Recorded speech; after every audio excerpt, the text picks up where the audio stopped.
What the hell is going on? It's a storm. Steel barricades are being erected on the coast today ahead of Storm Brian sweeping in tonight. That's what they've called it, Brian. That has to be the worst name for a storm ever. Brian. Storm Brian will be bringing in... we have to treat it seriously, even though they're calling it Brian. Storm Brian is going to be It's going to be bringing in 70-mile-an-hour winds and more than 2 inches of rain. 2 inches of rain! Warning, warning! That's about, in centimetres, about that much. The conditions caused by a weather bomb over the Atlantic, apparently. ISIS, I expect. It's expected to cause widespread travel chaos, with the worst of the weather forecast tomorrow across the southern and western England and West Wales, where, to be fair, it never stops raining. You won't notice the difference in West Wales. Forecasters have also warned of flooding to homes, power cuts and delays to road, rail, air and ferry transport, which you would expect in this country every time that there is too much sun or too much rain or too much wind or an absence of all of those things. Always expect travel chaos. Affirmative. 18 flood alerts and warnings in place across the south coast of England. A yellow weather warning has been issued by the Met Office across much of Britain's coast. Don't let the yellow rain get on you. I think you'll find that is excellent advice. Some parts of the country could see more than 2 inches of rain, about that much, as an area of intense low pressure sets in. A more severe amber warning has been issued for Ireland by some organisation that I'm not even going to attempt to pronounce their name. I've got no idea. They're probably experts, I expect. Met Office Chief of Forecaster Dan said Storm Brian is expected to bring strong winds to southern and western areas early on Saturday morning, which sounds like tomorrow to me.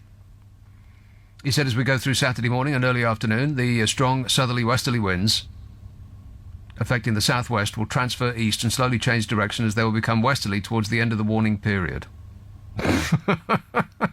Did you get that? No. Shall I read it again?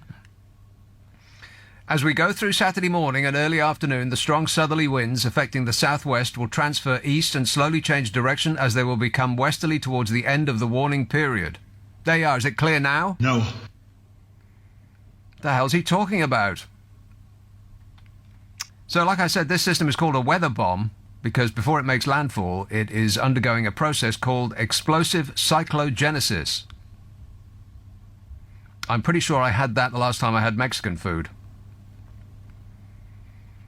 This is where the central pressure inside an area of low pressure falls at a rapid rate. This in turn sucks in air, which resulting in faster and faster rotation of the circulation. Or something.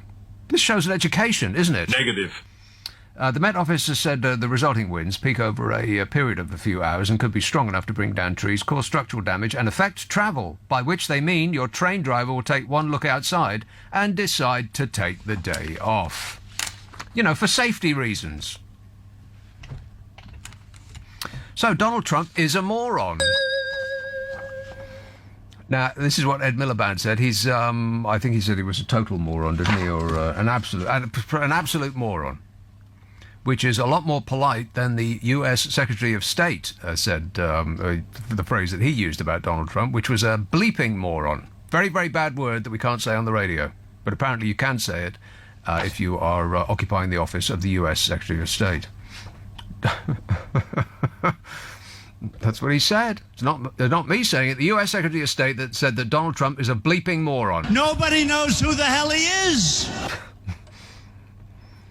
Donald Trump was today accused of peddling rubbish designed to provoke hate crime after he wrongly linked the rise in offences in England and Wales to radical Islamic terror.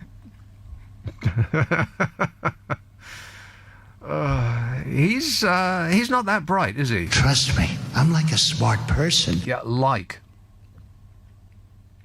The U.S. president, can you believe that he's the president of the United States of America? It seems hardly believable. I can be more presidential than anybody.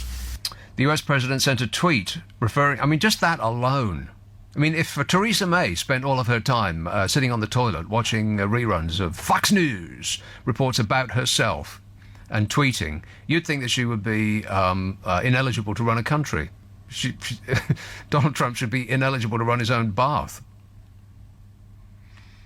The US president sent a tweet referring to figures out yesterday showing that crime had increased by 13% last year and warning, we must keep America safe. Well, is he going to ban us now? You can keep America safe by buying one of his stupid red hats and lining it with tinfoil. British MPs, who apparently have nothing better to do, tore into Donald Trump for talking nonsense.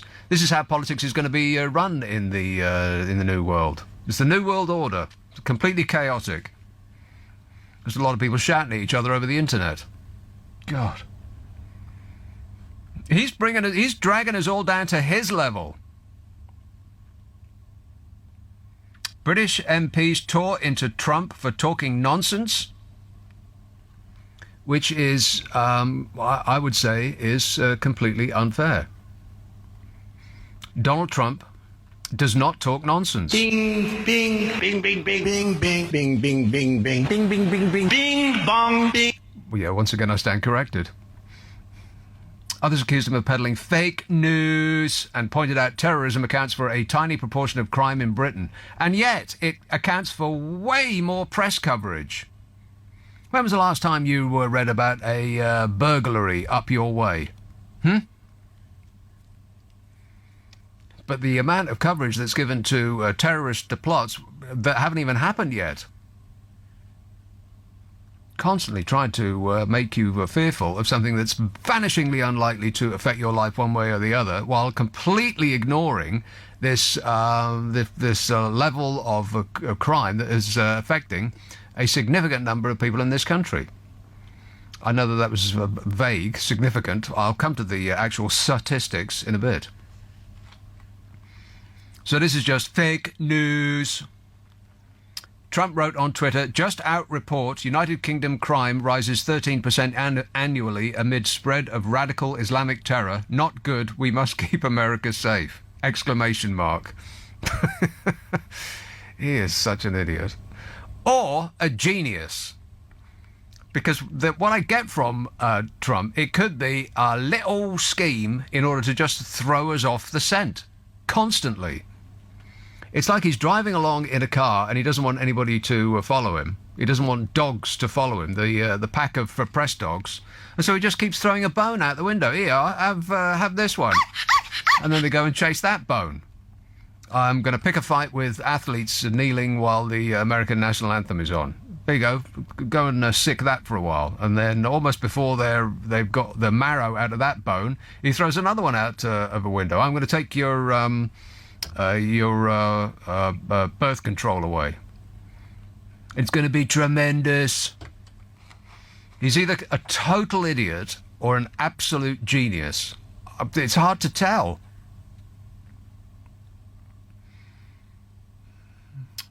And while terrorism has surged, there were 5 attacks across Britain, killing dozens of people, which is very, very serious, injuring hundreds in the last year. It's a tiny proportion of the crime that actually goes on in this country, almost none of which gets any coverage of any kind whatsoever.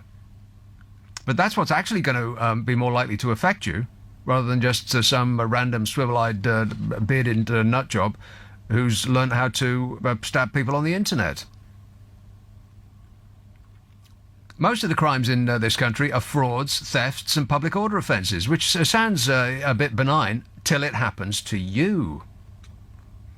And they did go up by 13%, which is terrible. What do we spend our taxes for, by the way? What do they use all of that money? You know how much money the government rakes in taxes from us poor dopes who pay them?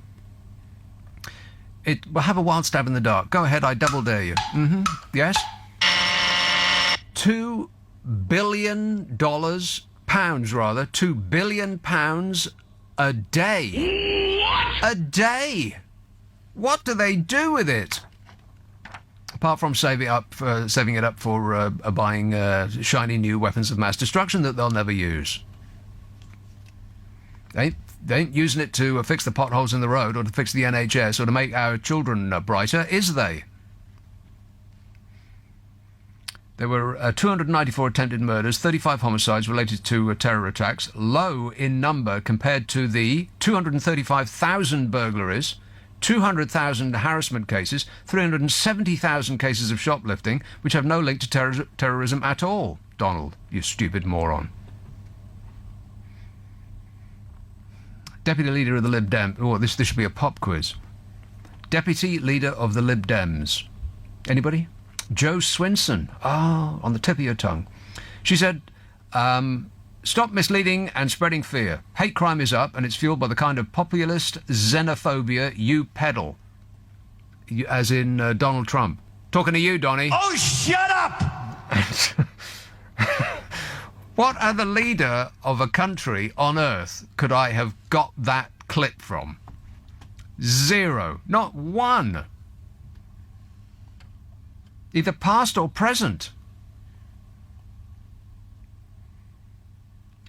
And, I don't know, maybe I should head this off at the pass. To those of you who think that Donald Trump is the most fantastic thing to have ever happened to Twitter or anything else for that matter, and you feel confident in that opinion that Donald Trump is the most fantastic thing to have ever happened to Twitter or anything else for that matter, and your confidence is because everybody you know thinks just the same, well, that's an internet putting a box over your head, mirrored on the inside.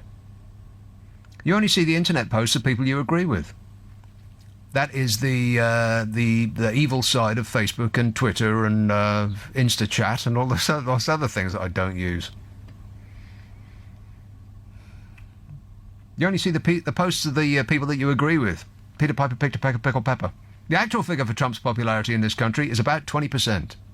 20% of the people in this country think that Donald Trump is doing an even passable job at running the free world. 20%. It's not 80% or 90% or 100%. The people that you're talking to on the World Wide Web aren't representative of the general population. They're morons too. And 20% in this country is way better than his polling in the rest of Europe, where he's about as popular as the plague. So if you Donny fans get your head out of the internet and looked up once in a while, you'd find that you are a tiny minority of people that are also known as wrong. In fact, there is one country on earth that Donald Trump gets a higher than 50% approval rating. Can you guess which one it is? It's not America. He's not that close to 50% at all. He never has been. Which country in all the world does Donald Trump get a higher than 50% approval rating? Have a wild stab in the dark. I double dare you. It is Russia. Oh, no. Russia. The only place in the world where Donald Trump gets a higher than 50% approval rating. You know, because they bought him. So they've got skin in the game. Everything is going extremely well. You bet your life it is. Tony texts, hi Nick, I heard on the news that Trump had been called an imbecile, ignorant and a moron by politicians.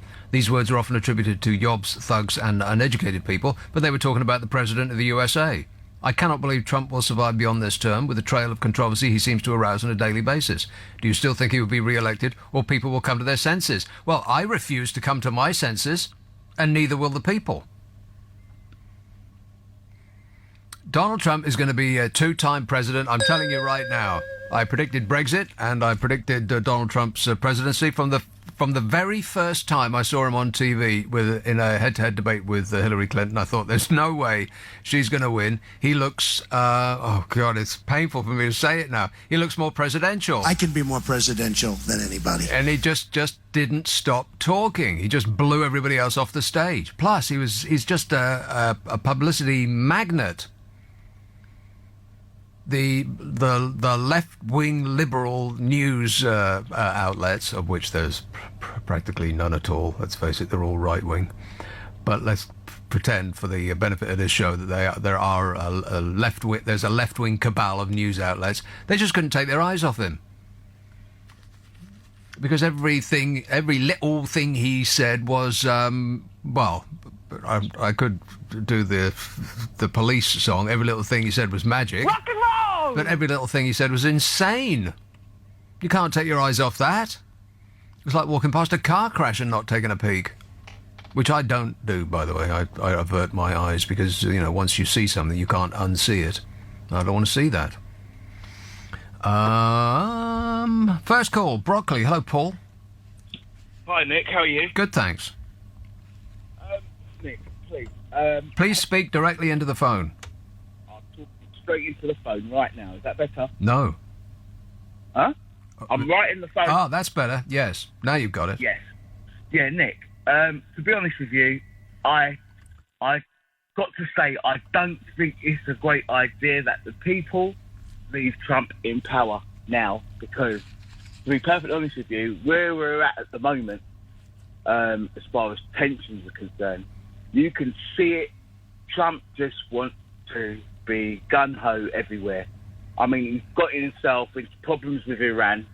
Now, you can see that the West is trying to pull back from the USA. So it looks like he's starting Yeah. he looks like he's starting to isolate himself now, because a lot of people are now seeing it. But it's a little bit too late, because personally, I can't see how people out there with so much power are allowing this guy to create so much drama. North Korea have actually tried to tell Western countries, look, we want to be left alone and we'll leave you lot alone.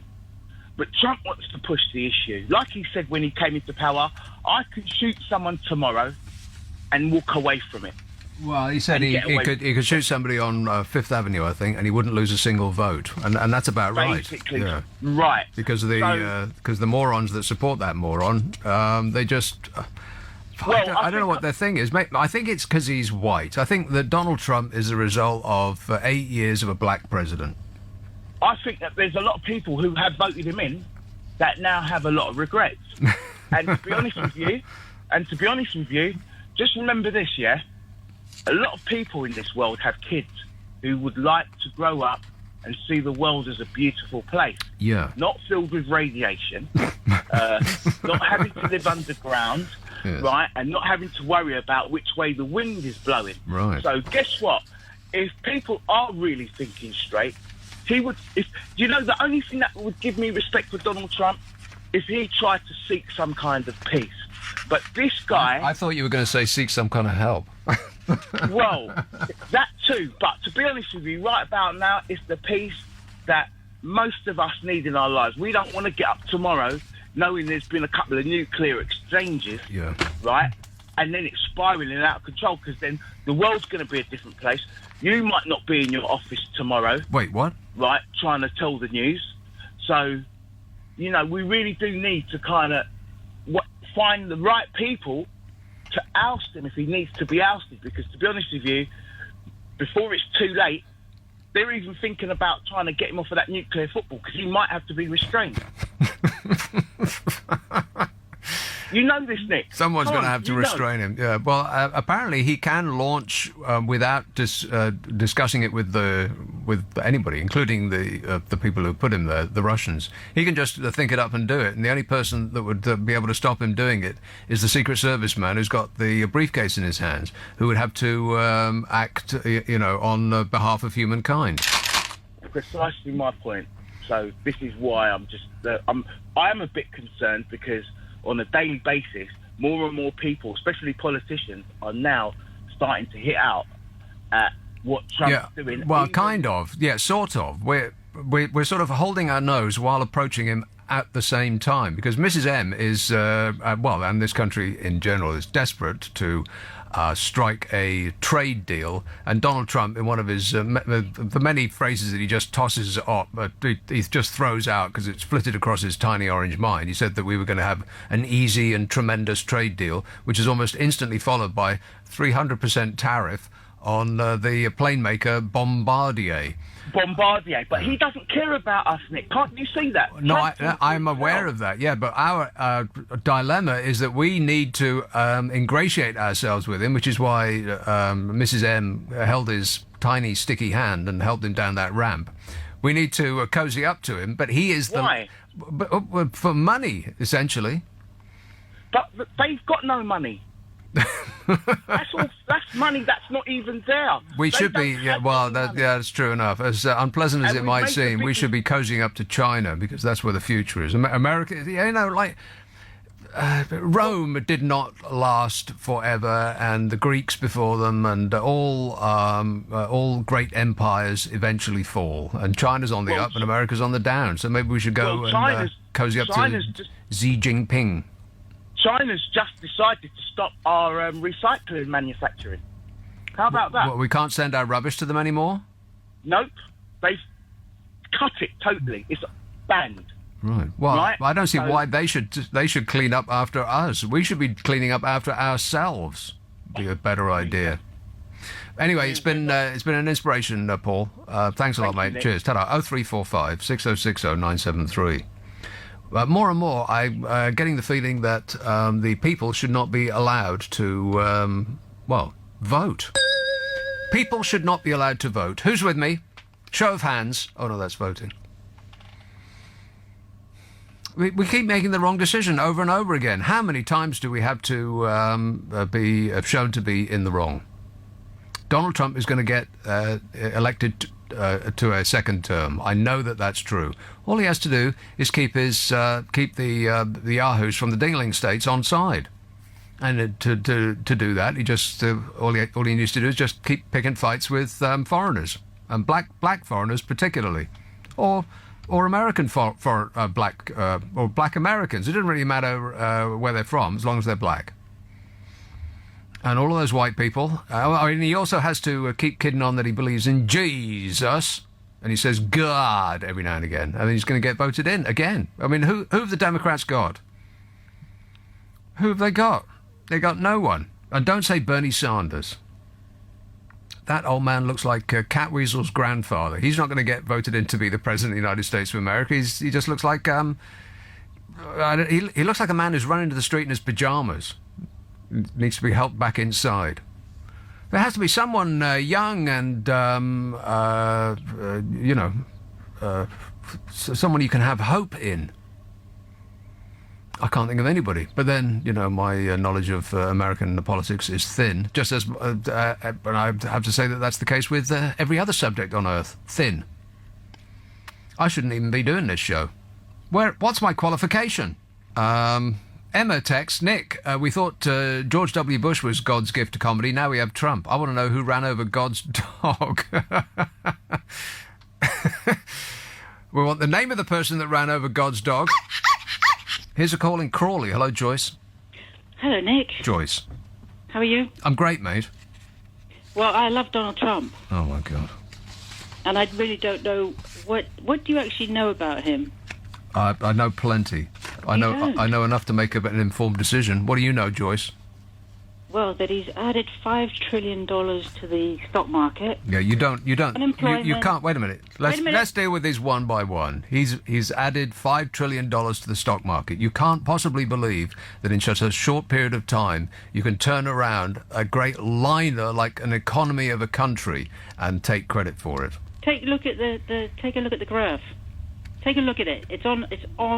It's. Did flat. you hear what I just said? You can't change an economy that quickly. He has had no effect on the economy so far because he has not been in power long enough. Plus, he hasn't actually done anything that would affect such a That just change. shows how little you know about him, Nick. Okay, what's he done to affect such a change?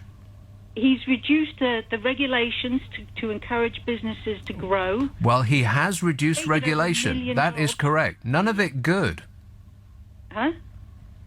Sorry? The regulation that he has reduced, like what in particular do you have in mind? It's like the EU laws that make everybody follow the same rules regardless of whether you've got 2 people working for you or 100 people working for you. Like what law? The health and safety laws, Nick. Come on. Oh, health and safety. Oh, that's terrible because we don't want health or safety. No, Well, that's like quite the right. EU. Who Honestly, wants to be healthy or safe? Nick, do you know what? I tell you what, there's people who work around the corner from where I live, and they're from the EU, they're from the Eastern Europe, and they don't get paid minimum wage.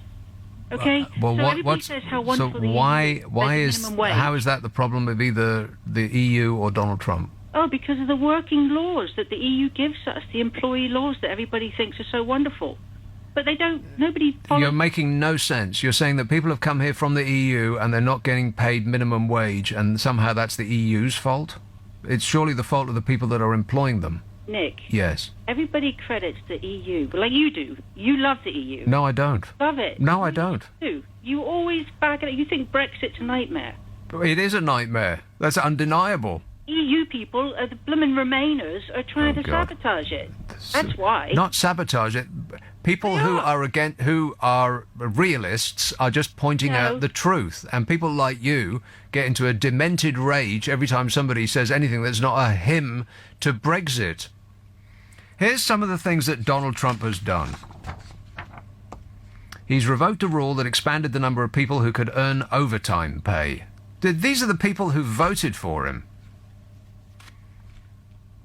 He's made a reversal of a rule that would mandate that oil and gas companies report payments to foreign governments, as in fraud. He's cancelled a rule mandating that financial advisors have to act in the best interests of their clients. You wouldn't think that such a rule would be necessary. Financial advisors now do not have to act in the interests of the people that are paying them for that financial advice. Try and get your head around that for a second. That is thanks to Donald Trump. He's repealed a bill that mandated that employers maintain records of workplace injuries, which is something that you'd think you'd want to know. If 10 people are dying at some industry every day, some company is so lax with health and safety that people are just dropping down dead left, right and centre, you'd think that that's something that they should at least keep a record of. Not under Donald Trump's presidency, they don't. He's rescinded an Obama effort to reduce mandatory sentences. America already locks up a greater percentage of its population than any other country on earth. And that nutty attorney general, that munchkin Jeff Sessions, who seems to have small man syndrome, he's ordered that prosecutors seek the most stringent penalties possible. All the time. He's reversed a ban on civil forfeiture. In America, law enforcement officials, the police, can seize assets, everything, from suspects who have not even been convicted of a crime. A policeman can take the car that you're in if he suspects you of committing a crime under Donald Trump's presidency. And he's reviewed Justice Department efforts to address problematic police departments. That's that whole kneeling for the flag, the anthem thing. He's withdrawn from the Paris Climate Agreement. He's blocked the Clean Power Plan. That was a plan implemented under Obama focused on reducing greenhouse gases. You remember Obama, don't you? He ended a study on the health effects of mountaintop removal mining. That's where they mine coal by lopping the top off a mountain. They were studying the health effects of doing that on the local residents. You wouldn't think they'd need to actually do a study. I can tell you right now, based on no information of any kind whatsoever, it's bad for you. He rescinded a rule mandating that rising sea levels be considered when building public infrastructure in flood-prone areas. Oh my God, just think about that for a second.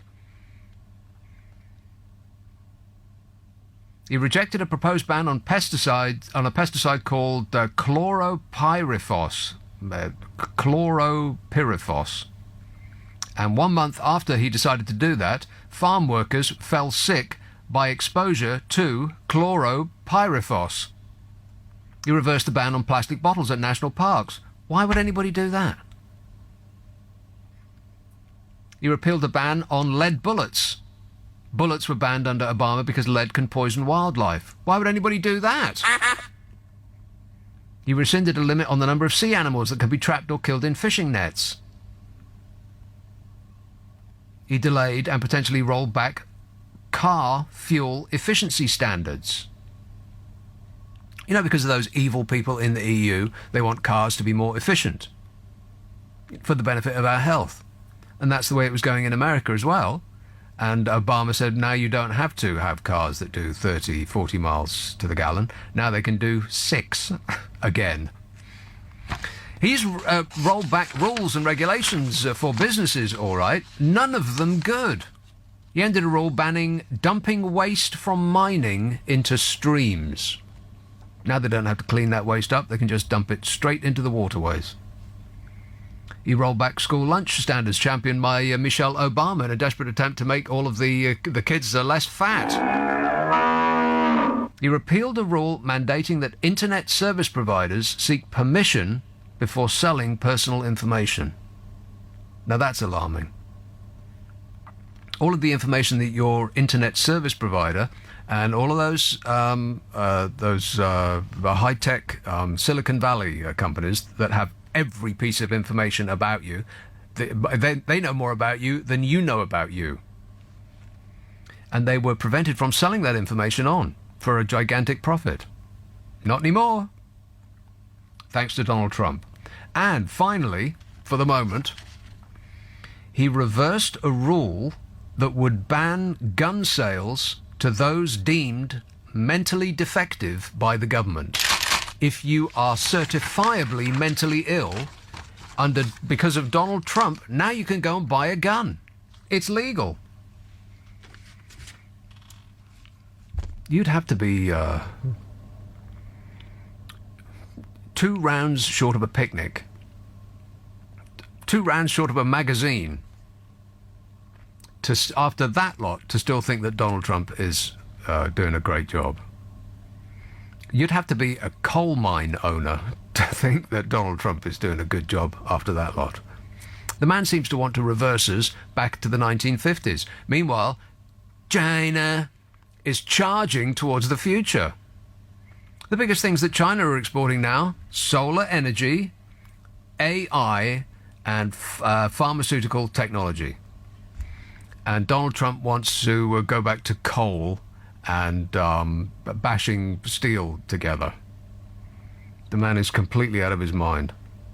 It's just one failure after the next. I've been successful in every business I've been in. Nick Abbott on LBC. I'm a person that wants to tell the truth. I'm an honest person. Yeah, honestly, you're the worst. 0345 6060 973. About the storm, Storm Brian is about to hit this country this evening. Oh, no. This text says, Brian is a great name. How do you think I feel? Says Brian of Oybridge. It can't be Oybridge. It must be Uxbridge. I bet it's Uxbridge. I know Uxbridge very well. Awful. John texts, the Americans see Donald Trump a lot like Bruce Willis in his films. They like the idea of someone not particularly articulate and not good with women, somehow outsmarting all the intellectuals. Also, that last caller was talking nonsense. They won't nuke North Korea. They'll send someone to assassinate Kim Jong-un. I think it's more likely the other way around. They'll put some poison in Donald Trump's face powder, or whatever it is he sticks on his visage to go that colour. I think it's Cheeto dust. Did you see the Eminem? You know Eminem and Eminem? Eminem. Rock and roll! Eminem did some video thing for some award ceremony, and he was all up in Donald Trump's face. I think that's how the kids would say it. And right at the beginning, much of it was bleeped. Weirdly, they bleeped some F and S words, but not other F and S words. I don't know, maybe the emphasis was okay in some and not others. But right at the beginning, he said, he started off as this freestyle rhyme. It was a bit weak, but he said, maybe he was just coming up with it off the top of his head. He said, I got a hot coffee pot, and maybe I'll drop it on Donald Trump, or maybe I'll come up with another, and then they bleeped it. And the actual word that he used was plot. They bleeped the word plot in relation to attacking the President of the United States of America, which I thought, oh, that's a bit, It's a bit alarming. Mind you, I've said the words President of the United States of America and plot in the same sentence, so I would be unsurprised if men in dark overalls came bursting through this window, firing in all directions. It wouldn't surprise me at all. Crawley, hello, Raj. Hello. Yes, sir. Good evening, actually. Good afternoon. I was getting a bit confused. I'm actually commenting on the fact that it is not really a question of X, Y, Z in the White House or in this country or whatever. It is a manifestation of people. We are all given the power to vote, and if we, logically follow that, what basically goes on is you get somebody in power. You have to vote for that because obviously if you don't vote, there will be somebody there anyway. Now, whether it's Trump or whoever, or in this country, there is going to be somebody there. They have to be there. It is simply a manifestation of what democracy is supposed to be. However, by criticizing Trump or whoever it is, that doesn't lead anywhere. What leads somewhere is where people can understand why they're doing it. It's not really if he's there. He would be there because he didn't go there and walk there and open the door and then got into the White House. People put him there. Now, if we're going to criticize him, we should criticize ourselves because we should say... Wait, what? What's it got to do with us? Well, I mean, let's put it this way.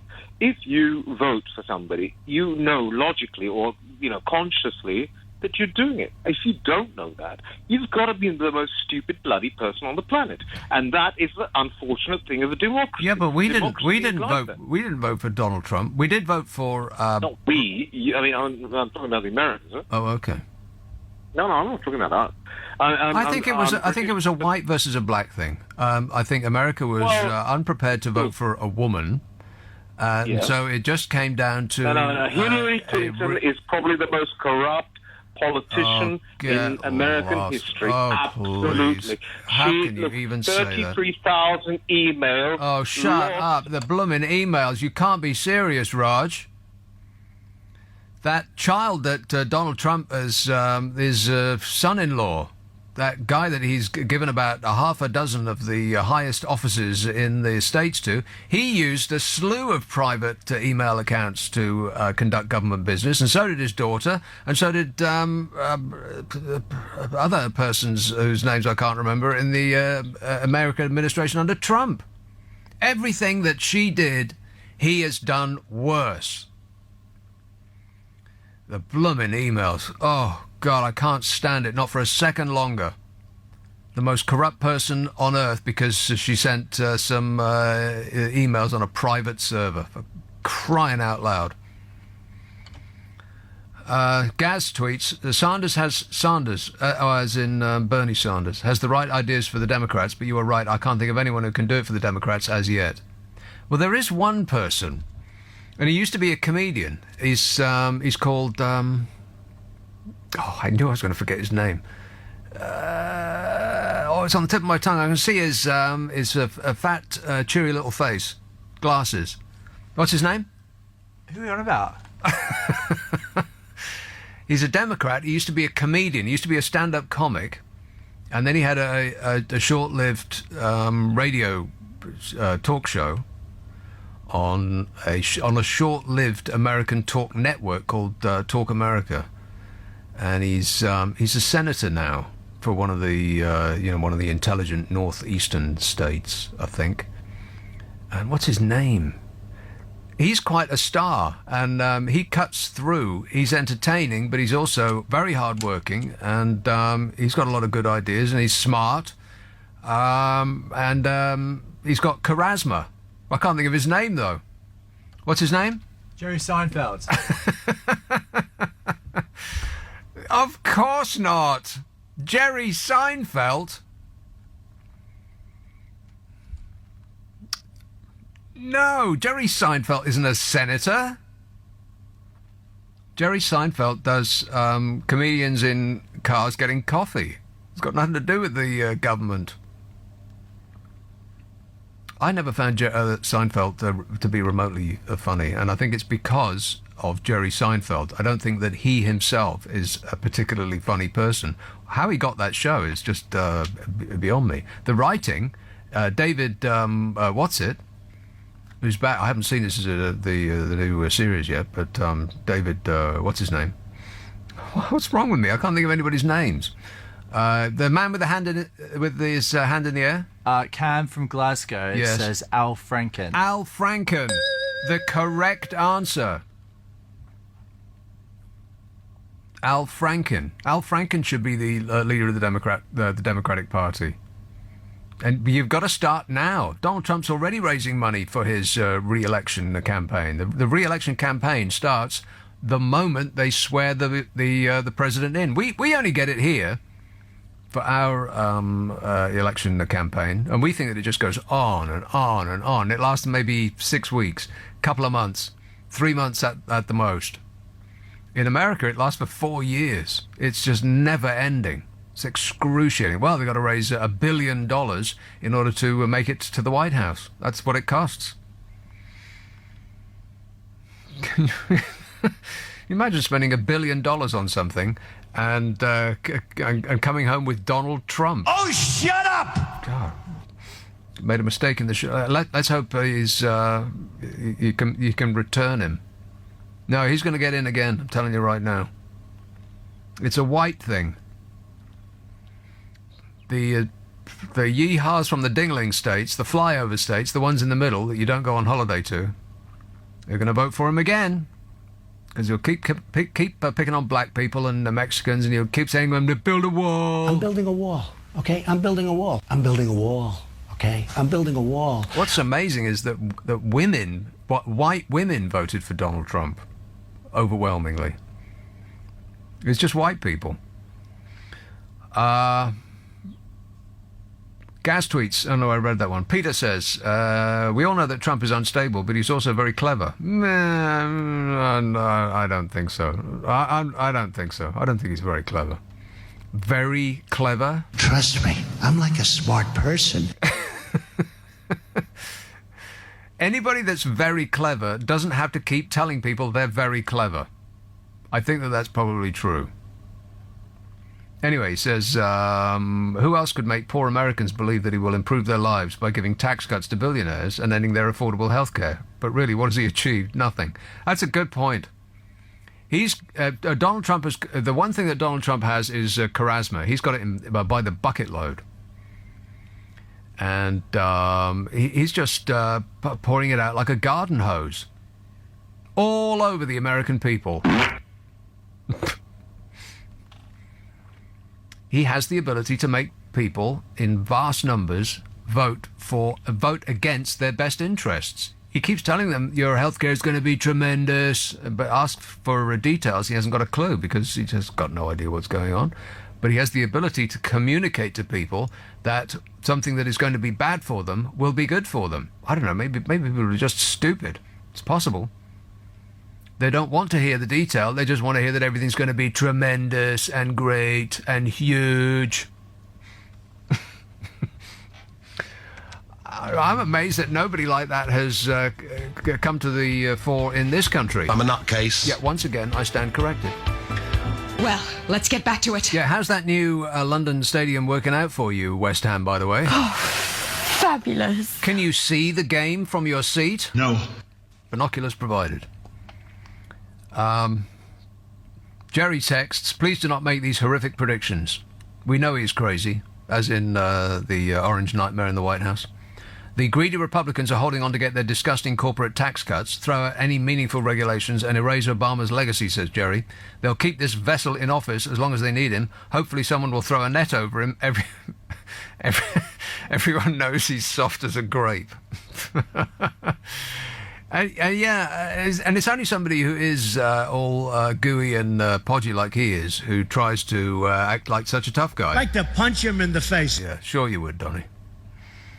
0345 6060 973. Tony says, Nick, I feel your pain about the lights. The sensor for them should have an adjustable timer for the on time after it has detected movement. A few moments' work for a man with a screwdriver, says Tony. Sexist? No, I've had people look into it. The studio lights only stay on for 35 minutes, which means I have to remember to get up and walk around every half hour during the news. And sometimes I just forget because, my mind's all of a whirl. Sometimes it's just all hurly-burly between my ears. Groovy. Yeah, so I just forget. And moments later I'm plunged into darkness. And then sitting here, because some dope expert has put the sensors so far away that if I sit here and wave my arms like I'm directing airplane traffic, I can't affect a change. I have to actually get up and walk to the opposite end of the studio, which is blooming miles away.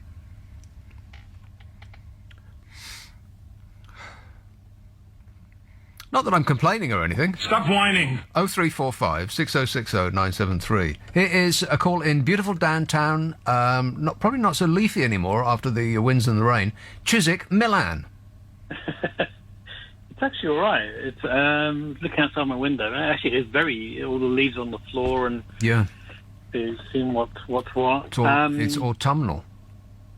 Do you know what, Nick? I just had a thought that Donald Trump, this is the theory, that he's probably praying for a cliff edge Brexit, because then he can come with his negotiators and say, do you know what, Liam Fox, do you know what, we'll get a trade deal with you.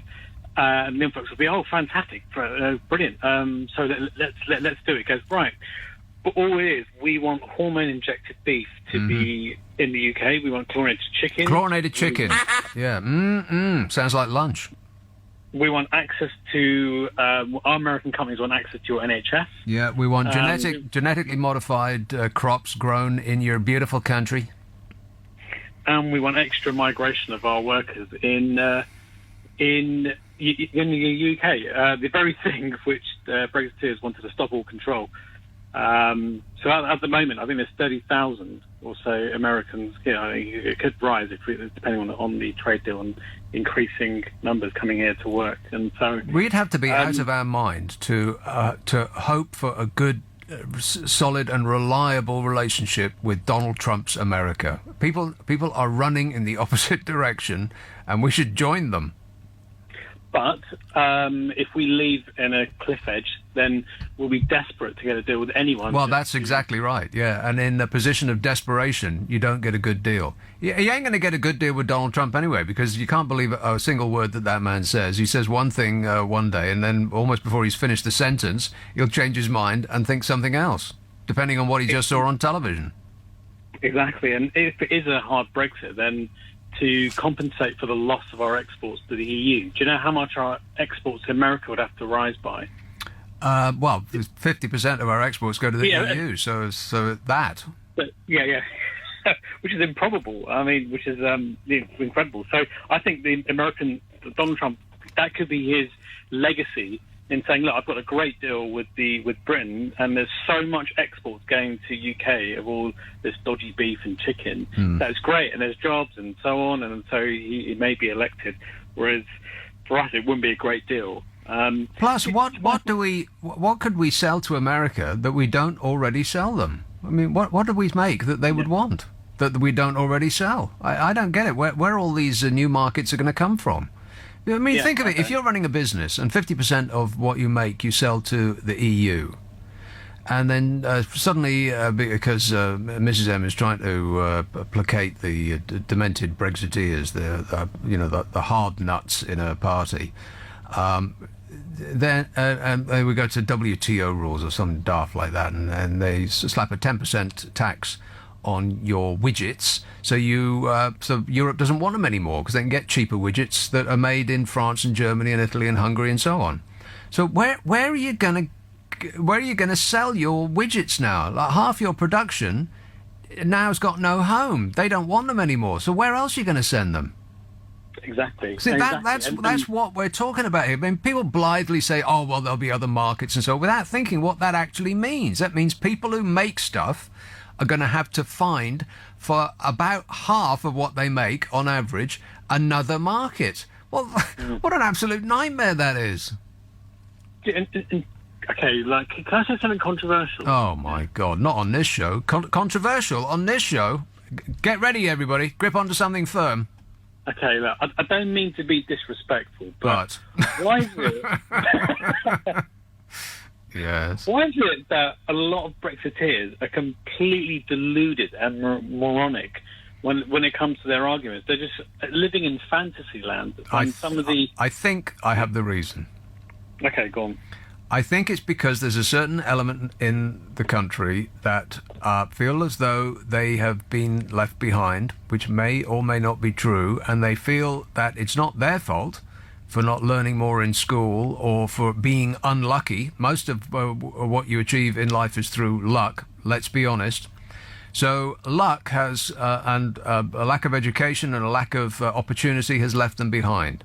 And they sort of lashed out, and they're clinging on to this notion that Brexit is going to make everything better again. I think that part of the reason that they are so wedded emotionally to this idea of leaving the EU is that they feel that they've almost won the lottery, that things finally are going to start working for them again. And I hate to be the one to bring you bad news, people, but if you are poor now, you will continue to be poor when we leave the EU. If you're rich now, you'll probably still be rich. Things ain't going to change. Overall, we'll probably get a little bit poorer. We are already over 10% poorer, assuming that you don't only buy things that are made in this country from raw ingredients that were made in this country. If you buy anything that came from abroad, you're already poorer. That's indisputable. And it's probably going to get worse. I know, exactly. And now we're at a stage where the Brexiteers are saying, well, the EU, they're a corrupt, pious organisation who are terrible and awful. By the way, EU, can you do us a favour, please? I'm thinking, well, you just publicly slated them for months and months and months, and now you're desperate for the EU to do you a favour. And you know, I've done a few negotiations in my time. I've never entered into negotiations by slamming my notepad down and saying, "You better give me a deal, or else." Yeah. It just doesn't work like that.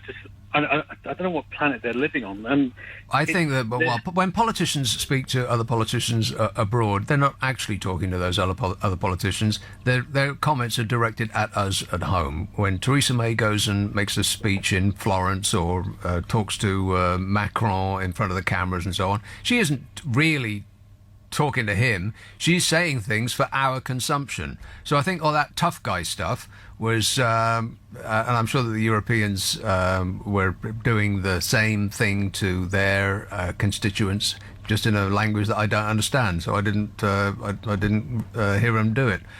But that's just for our benefit, that tough guy routine. And then if you challenge them with facts and reality, they stick their fingers in there and they say stuff like "will of the people" or "Boris to PM" or "Jacob Rees-Mogg," meaningless rubbish like that. Well, you'll be able to discuss that with Jacob Rees-Mogg on this station. How's that? All right. My head in. Thanks a lot, Milan. 0345 6060 973. Let's have a call in Edgware. Hello, Billy. Hi, Nick. Hey, Billy. Right. I think that the Democrats have a candidate. I don't know if you've heard of Elizabeth Warren. Elizabeth Warren, yeah. Yeah, she is brilliant. I love her. But as you said, I think she's going to come in after Donald Trump's second term, because I also believe that he's going to be, unfortunately, he's going to be there for a second term. Yeah, I think so too. And I think what's going to happen is, you know, in times of crisis, people look out to somebody that kind of... a strong man. In times of crisis, countries look to a strong man, yeah. But unfortunately, there's this so-called strong man that is going to cause the crisis that people are going to be rushing to So, yeah, so something is going to happen. I don't know, maybe with North Korea or something. He's going to come out do something radical, and then everybody is going to, see Donald Trump... reverted the case and or the situation, and then they're going to vote for him again. Well, unfortunately, this is what I think is going to happen. I believe that that's going to happen too. Absolutely, his popularity is in the toilet, except for the people that voted for him. They still mystifyingly believe that he is on their side, that he is not part of the elite, that he has drained the swamp. You know, all of these things. It's amazing how gullible people are. You can show people something that is black and tell them that it's white, and people will say, "Oh yeah, it's white." It's astonishing how leadable people are, gullible. I'm going to drain the swamp, he said. His entire cabinet are billionaires. If they're not millionaires, they're billionaires. I'm going to fight the elites. He himself is a billionaire. He's spent his entire life rubbing shoulders solely with the elites. He is, he's, and the people in the Bible Belt think that he is on their side. He has to be the least religious president in history.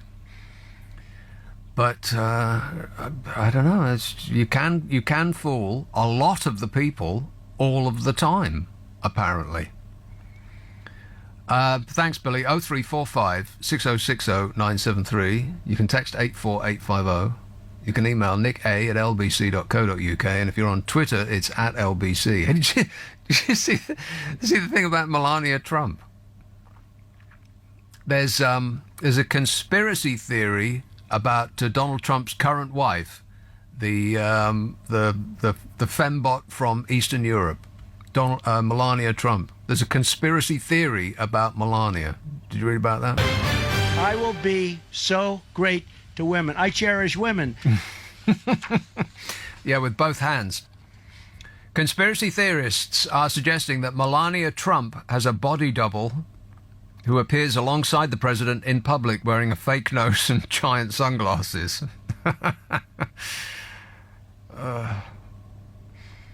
The evidence they used was footage of Trump last week as he addressed the media about hurricane relief for, as he pronounces it, Puerto Rico.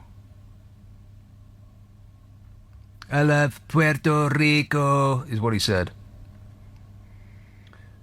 He was addressing the media about the hurricane relief for Puerto Rico that showed what was supposedly the First Lady wearing her large black sunglasses, standing behind her husband, nodding. They are large. Those sunglasses are so big you could use them as the windscreen on a bus. And during the press conference, Trump pointed out the presence of his wife, even though she was standing right by him in clear view of the cameras. He says, "My wife, Melania, who happens to be right here. She's a tremendous wife, the best wife in the world, I can tell you that, at least until someone better comes along, which should be any day now. How old are you, dear?" Conspirators have based their theory of a Melania body double on the fact that Trump pointed out that the First Lady was there to cover for the fact that she was actually somewhere else. And if you zoom in close on that picture, it sort of doesn't look like her.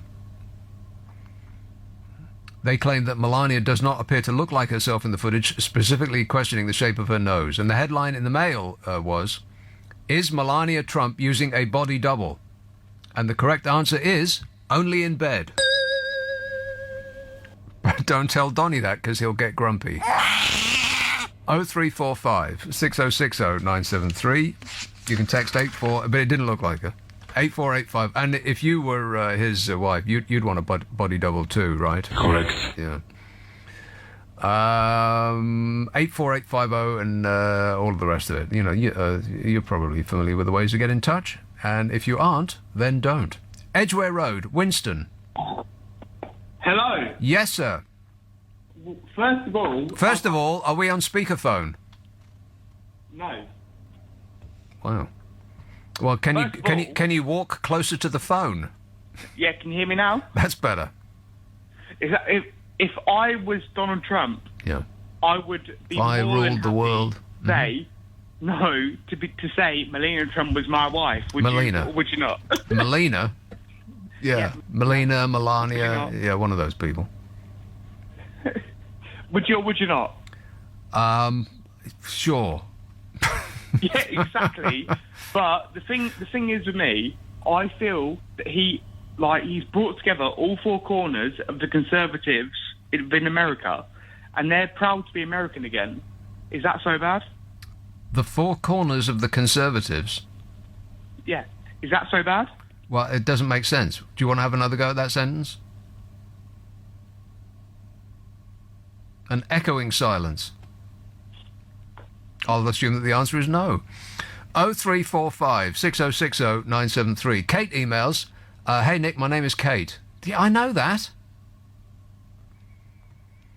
She says, my name is Kate and I'm visiting from the US this week. I happened upon your station tonight by accident. You fell over and there it was. She says, the conversation has consumed me. Oh, I do apologise. I have mixed feelings that I keep going back and forth between. One, I'm relieved to know that I'm not insane, and the majority of other countries in this world don't understand this lunacy either. Two, I'm mostly embarrassed just to admit that I live in a country where we elected a literal clown as our president. Actually, I'm so embarrassed that I have avoided speaking with anyone so that they won't hear my accent and assume that I share the same opinions. In all seriousness, it's a terrifying situation. Thank you for the brief flash of sanity in the midst of this chaos. Wow. Well, if I'm bringing sanity, then you know the situation is really totally out of control. It has gotten totally out of control. It has gotten totally out of control. I said that. How to boost the popularity of the least popular president in history. I'll bring us into war. That's what's going to happen. They'll have a little light war, hide behind the military, and act like a tough guy because he loves doing that. I'd like to punch him in the face. Yeah, sure you would, Donny. And by that method, he will boost his popularity because there's nothing that the press like more than, rockets going off and a lot of foreigners dying. They love that. And he'll stand in front of the flag and he will act more presidential than anybody. I can be more presidential than anybody. Yeah. Theo texts, Nick, why don't you broadcast your show live on Facebook at all? We want to see your face. No, you don't. Here's what would happen if you saw my face. Exactly. No, I get to be in the broom cupboard upstairs. I don't get to do my show from the Starship Enterprise, where everybody else gets to do their show. That cutting-edge facility that we have downstairs, where all the big important shows come from. I have to do mine upstairs because apparently it's technologically impossible to be in that studio and fire off your own sound effects. It cannot be done. We've looked into it. It's impossible. Apparently. It's also impossible to fix the thing in the ceiling that makes the lights go out every 35 minutes. And I have to remember in 4 minutes I have to get up and dance around. I literally do have to dance around like I'm in a disco. Waving my arms around like I just don't care. Let's have a call in Cannock, Staffordshire. Hello, Mel. Hey, Nick, how are you? Melly Mel. I'm great, mate. I'm all right as well. Yeah, I was going to go on about this Donald Trump thing. All the people call him a moron and whatever, because some of the politicians as well in this country. Ed Miliband popped up. You remember Ed Miliband, don't you? He popped up and said that Donald Trump was an absolute moron. Yeah, he did, yeah. So he ain't going to get an invite to the White House anytime soon. Probably not, no. But what I was going to say is there has been a lot of stabbings, shootings and whatever. You never hear much about them after. So perhaps he knows something that we don't.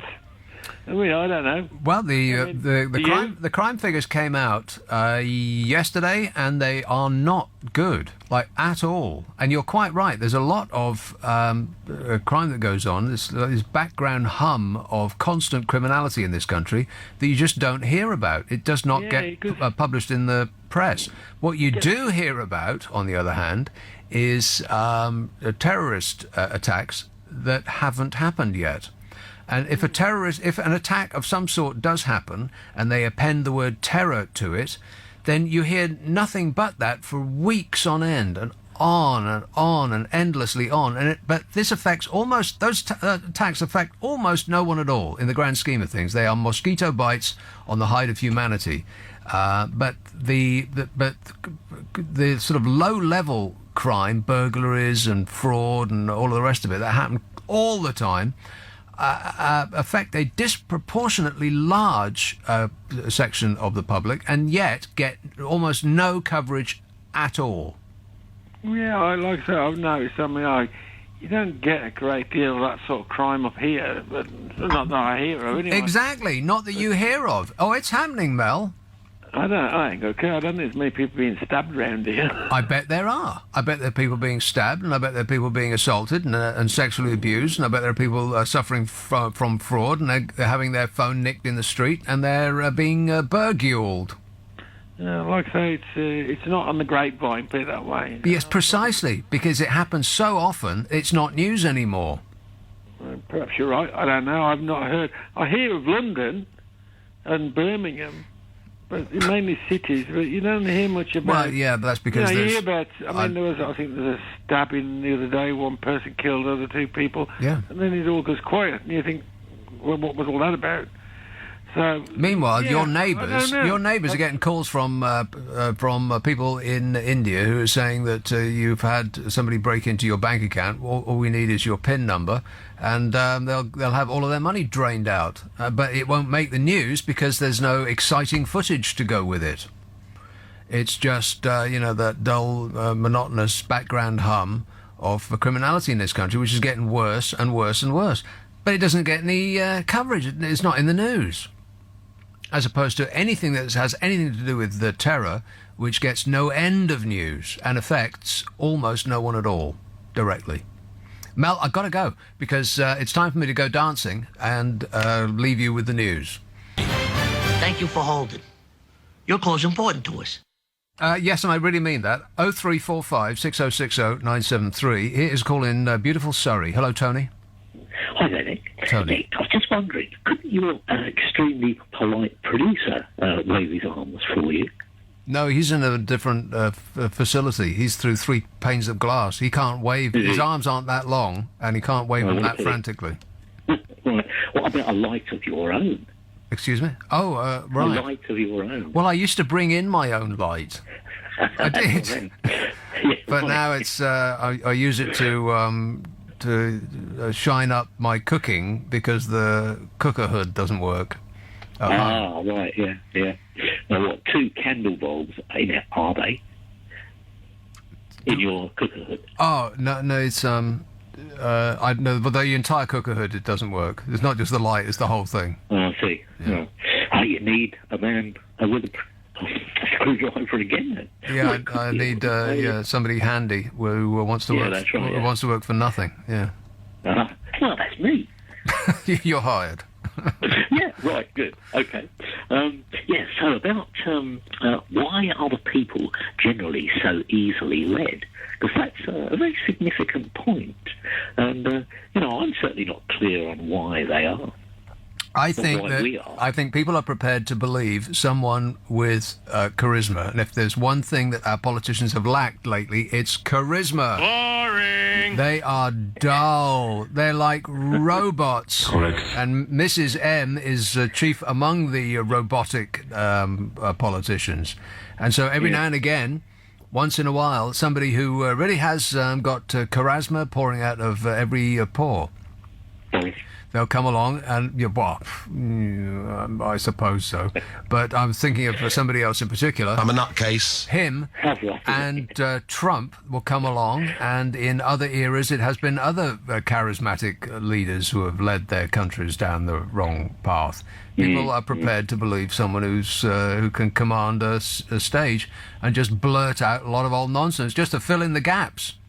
Well, the sooner the people are in control, the better. And I remember the last line of Karl Marx's Communist Manifesto. Do you remember that, Nick? I don't remember the last line, or the first line, or any of the lines in between, having never read it. Well, it's not very long, but it's certainly just as relevant now as it was then in the 1860s or whatever he wrote it. Yeah. The last line is, "Workers of the world unite." Well, and I'm hoping... It's the only way you're going to get a pay rise.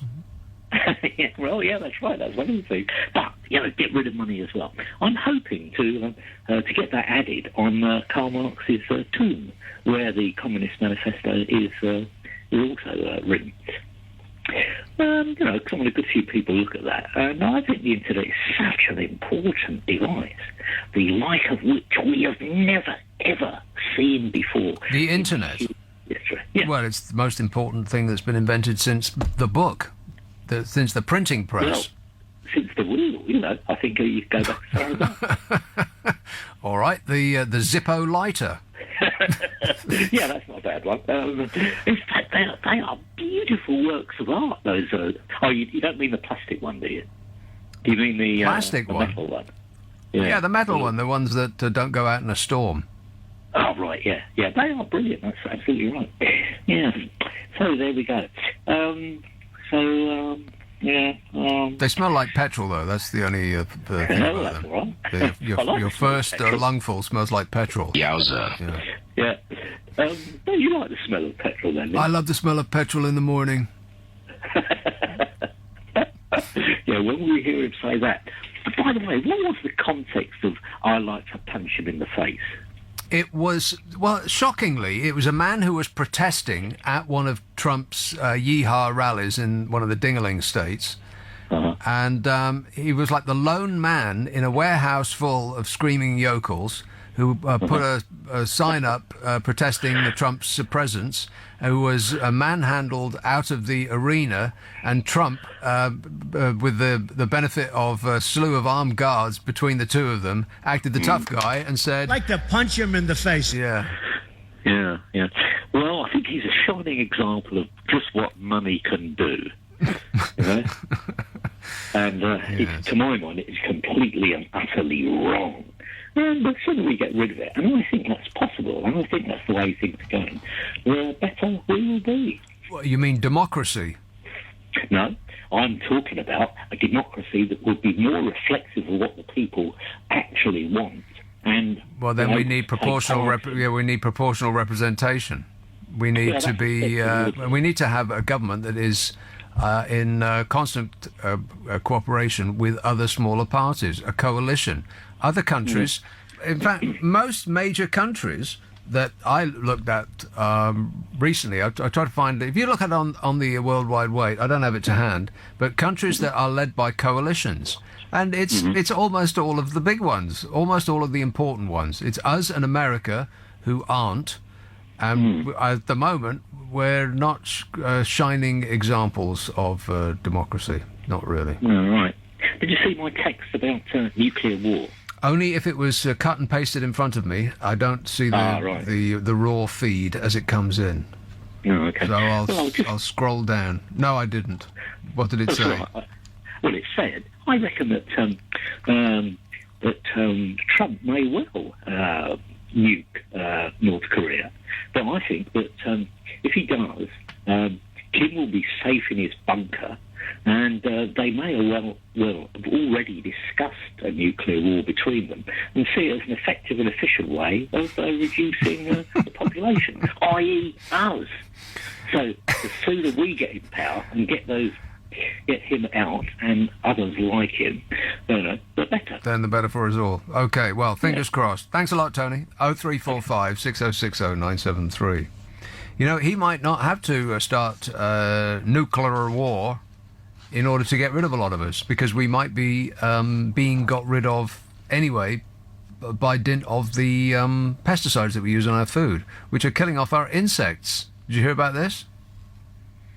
Do you want me to tell you about insects or ISIS? It's a toss-up, I know. Maybe I'll do ISIS. I'll do insects later, because the end of the world can be put on hold just for another day. Victoria texts, Nick, Donald Trump shows up our yellow belly governments because he tells the British people the truth.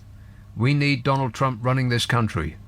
Well, you certainly are making a lot of sense, Victoria. And I bet that's the first time anybody has ever said that. Jeff texts, Nick, the sensors can be easily overridden. Well, this is the lights in the studio, which only give me 30 minutes of light time, and I have to get up and dance around during every single news bulletin to maintain light in the studio. And when I forget, they just go off in the worst, the least opportune moments. He says, the sensors can be easily overridden. If you can access the light switch, just switch it off, on, off, quickly. No, wait, off, on, quickly, and the lights will stay on. When tuning the switch off will return to automatic. Huh. Does he sound like an expert? No. No, I'm not going to be doing that. I think health and safety would have to be all over that before I even embarked on such a procedure. And this says, listening to your comments near the beginning of your show regarding Trump, my budgie has just mimicked your gun sound effect that you just used on the radio. Her timing is spot on. Love from Kim and Polly. There you go. Imitate that. Thanks a lot, Kim. Cheers, Polly. Give her a cracker. So Islamic State's... this is the thing that set Donald Trump off. This rise in crime. The crime figures just got released in this country. But on the other hand, Islamic State fanatics and other terror groups are planning another massive attack on the scale of 9/11. A top US security chief warned today. And this is the sort of thing that you can warn it and warn and warn and warn, and eventually you'll be proven right. You can warn about an asteroid smashing into this planet. Eventually you'll be proved right. This is Elaine Duke, Donald Trump's acting Secretary of Homeland Security. She said jihadists were using crude knife and van attacks to keep their members engaged, amused in other words, and their finances flowing as they plot another big explosion similar to the September 2001 atrocities. She said, intelligence is pointing to extremists plotting to take down planes to inflict mass civilian casualties. Intelligence? Well, of course they are. You don't have to be intelligent or to be a member of the intelligence community. She said, creating terror is their goal, and so a van attack, a bladed weapon attack, causes terror and continues to disrupt the world, but doesn't mean that they've given up on a major aviation plot. 24 hours earlier, our own MI5 Director General Andrew Parker warned that Britain was facing its worst ever terrorist threat in his first major speech since the UK was hit by a wave of attacks. Well, why are they telling us this? What are we going to do with this information apart from freak out? The British spy chief said it was taking terrorists just days to hatch plots as violent extremists exploit safe spaces online to evade detection. Yeah, we know all that. And it's all very serious. But is it as serious as the background hum to everyday life that is ordinary crime in this country? Because while Home Office data released last month showed that... oh dear. Maybe my dancing has dislodged some fluff in the air. I think maybe the asbestos panels in the ceiling have started to shed on me. Is it snowing?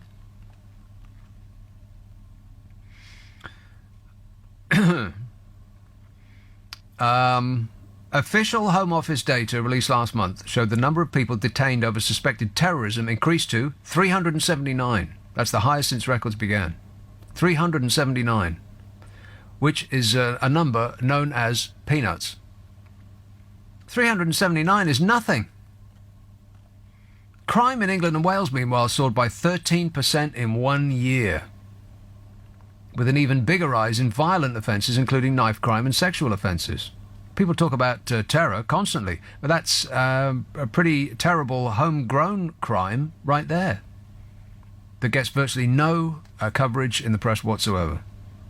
5.2 million crimes in this country in the year to the end of June, up 13% on the previous 12 months. I'll give you some more statistics, but I have to go away in order to come back. You can't come back without going away first. What in places goes on inside that head of yours? Matt in Tokyo emails, LBC are lying to you about not being able to use your soundboard in the big studio. What? He says James O'Brien has an applause FX button that he uses during Thursday's Mystery Hour. Yeah, but I don't think he presses that himself. I think he has one of his many assistants through the glass press it for him. I have to do everything myself. Mr. Shoes emails, Trump is the definition of a grade A buffoon. The real question, though, is who's worse, Trump or Kim Jong-un? Trump! We're not trying to negotiate a huge trade deal with Kim Jong-un. We could care less about him and his starving people. Kim Jong-un is a buffoon right enough, but he's only affecting his own people, whereas Donald Trump is like an ape throwing his... what's a polite way of saying poop? Throwing his poop all about his cage, and we have to, unfortunately, be standing in it. Just as long as we don't get any on our shoes. Norwood, hello, Barry. Hello there. Hello there. Good evening. Happy Diwali. Apparently it's Diwali today. I see lots of fireworks. Great. Yeah, happy Diwali. Yeah. Donald Trump. Do you know what? I think you're right, you know. I've come to a conclusion, right? There's a theme, there's a thread that runs through all of this. It's this, we're right, we're white, we're right, and we want power. That's what seems to run through the Brexit, the Trump, the whole, let's disintegrate the EU. There's the whole theme of this part of this part of our epoch. It seems to be about that. It's really dangerous. I mean, it's like a religious sort of fervour. There is a rise of the right. The right is having a moment, and we should be a bit. Let's not get carried away, but we should be on our mettle. We should be paying close attention from now on, because that has historically not gone well for humanity. Well, I mean, Yanis Varoufakis was on the program the other day, and he was saying that like the financial crash was a moment. It was like 1929. He called it, and I've been sort of saying the same thing for a while. If the components that are there at the moment, you know, with the rise of the right, which is a sort of insidious rise. It's backed by propaganda. That's the problem. Yeah. You know, there is a propaganda that is a machine. Misinformation. Yeah. Yeah, it's not just the written press, it's not just the internet, but it's the Russians. They are clearly, obviously, I mean, Matt Fry's program the other day, his expose on Trump, I sat there open-mouthed, and I thought, well, this is incontrovertible. His expose? Well, what did he say? Well, Matt Fry did a documentary about Donald Trump, right? And the collusion between the Trump camp and the whole election campaign and the Russians. And I mean, mate, it's ridiculous. The Sun's obviously clearly going to meetings. Well, what's bizarre is that the Suns are on record before Donald Trump even ran for office, saying it was I can't remember which one of his knuckle-dragging sons it was, but they said and I think the exact quote is, we, as in the Donald Trump business, have a disproportionately high amount of finance from Russia. He said that. And then Donald Trump is like, we have no money from Russia. I never met anybody from Russia. I don't know anything about them. You know what the thing is? I mean, if you look at the timing, right? There was one incident where one of the stupid son, he's gone to meet with the Russians.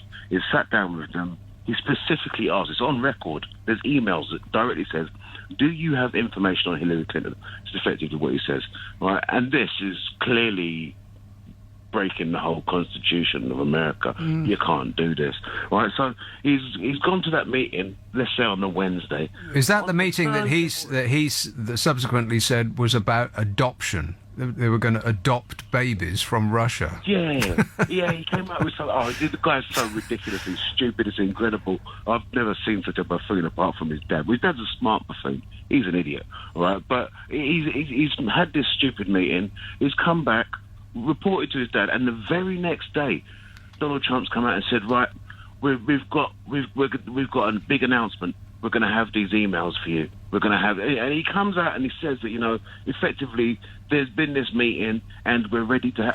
It's clearly in conjunction, but obviously the religious fervour means that people don't see the reality. They're just... It's not that they don't see it, it's that they're not interested in it. They don't care. They want is Donald Trump to make America great again. He wants to get your country back. You know, it's just these slogans that he throws out, and people just swallow them up. And it's this exact same thing with Brexit. In fact, they used the same phrases.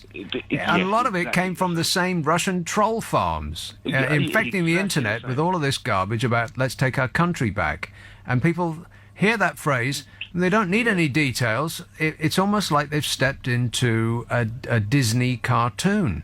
Everything's going to be great and fantastic because a man with charisma on stage told us that everything was going to be great and fantastic. We don't need to know the details. Just make it so, as though somebody can poof it into existence out of nothing. Well, the funniest thing is that even after the event, you would think that, right, you can see the evidence now. You can see what is actually happening. So before, you were told what was the intention.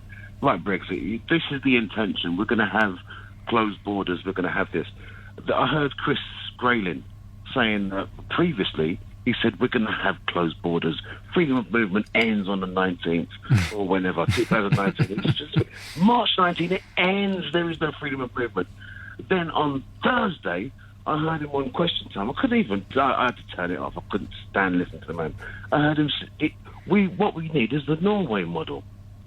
That has freedom of movement, you pillock.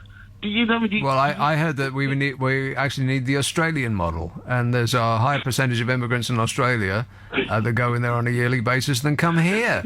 So be careful what you wish for. We actually need the exact same number coming in now, as we will, or rather in the future, as we have now, because we have full employment. Without those people coming in, who's going to do those jobs? And Brexiteers go demented when you suggest something like this. They say, British people will do those jobs. And then you try politely to explain what full employment means. It means there isn't a well of available workers to do those jobs. They're doing jobs already. So the only way that they could do those jobs is that if people in this country started to do 2 jobs and gave up sleep. Otherwise, we will need those people to come in to, clean the fridge, for instance. Somebody's bought a 4-pint milk bottle that doesn't fit in our fridge standing up. It only fits lying down, and unfortunately, it's leaking. So the fridge just around the corner here is now up to its ankles in spilt milk. Sadly, I mean, I tried to put it in the door, but the door hasn't got one of those rails that keeps the stuff in the door. So when somebody opens the door, it just flies onto the floor, which is presumably why somebody's put it back on its side, where it's just leaked half its contents into the bottom of the fridge. Would you mind telling me what this is all about? Yes, it's about that whole vital milk container too big for our fridge issue. Someone's going to have to clean that up. Just as long as it's not me. It's not my fault. I tried to do the right thing, but if it don't fit in the fridge, it's got to go on its side. And if it doesn't, if it's not in a container that doesn't leak, then we've got a big problem. Huge. I don't know what the name of that fellow was on the news that was talking about that buffoon Donald Trump, and how it's a real shame that someone so stupid is in the White House because he's going to ruin the US-UK relationship. There never was a special relationship between the US and the UK. It's just that they talk English-ish. Special relationship. They tell us what to do, and we do it. Like a lapdog. What's special about that? I'd rather have a very special relationship with squidgy Angela Merkel. Not angular, there's nothing angular about her, than trying to suck up to to Ancient Orange in the White House. Anyway, we're all in big trouble in this country because we're concentrating on the wrong thing. And I think that the press is at fault, primarily because the press like to report things that make you fearful. You're all in great danger. Buy today's issue. They also like to report on things that they have exciting footage for. And if somebody gets called up by a fraudster from India or Pakistan or Surrey, and they get their bank account drained, there's nothing exciting about that, so they don't report it. If somebody has their home burgled and they have their wedding ring nicked, there's nothing exciting about that, so they don't report it. A terrorist outrage has been thwarted by the police, and they'll just hear no end of it, despite the fact that nothing has actually happened. But now we know that crime is on the up in this country. Forces registered 5.2 million crimes in the year to the end of June. 5.2 million! So let's assume that those crimes are spread about a bit, and they aren't all happening to the same person. If they're happening to one person each, that's 1 in 12 in the country. That's almost, that's practically 10% who are the victim of some sort of crime on a yearly basis. The number of violent crimes rose from over 1 million to almost 1.23 million. That's violent crimes. 1,229,260 cases in 1 year. That seems like an epidemic, don't it? That seems like it would cause headlines. You just don't hear anything about it. It's just the steady background hum of criminality in this country. There was a 19% increase in the number of sexual offences recorded in England and Wales. Harvey Weinstein doesn't even live here. This is official statistics I'm quoting for you here. The Office for National Statistics. There was an 11% rise in the number of thefts. It just keeps going up and up. 664 homicides in the 12 months from July 2016, which they are trumpeting as a 2% fall compared with the previous year, or in other words, the same. Par for the course. Mind you, the amount of people that get shot in America it would take 2 days to reach that figure of 664 homicides in 12 months. It would take America 2 days to get that number of people who have been shot in the US. But that's by the by. In the year to June, police recorded 36,998 crimes involving a knife or a sharp instrument. That's the highest number since comparable data records began 7 years ago. Public order offences up 43%. What's wrong with people? Knife crimes up 26%, robbery up 25%, violence against the person up 19%, sexual offences up 19%, vehicle theft up 17%. I'm amazed that nobody has stolen my car yet. It'd be the easiest thing in the world to steal. Perhaps people just don't want a 20-year-old banger that's held together by rust. Theft from the person up 11%. Burglary up 6%. But it's worse than that, because while all of those things are going up, police across the UK solve only 1 in 10 burglaries. What? 1 in 10 get solved. There were 44,363 of them recorded by police forces in England and Wales between April and June this year. That's between April and June this year. 44,363. And did we hear anything about it? No. No. Not a peep. Because there's no exciting footage that goes with that. Way more people were affected by that, had their lives affected. They have their homes. Their homes are now a place that they don't feel safe in. Their lives have been changed completely. And yet nobody hears a thing about it.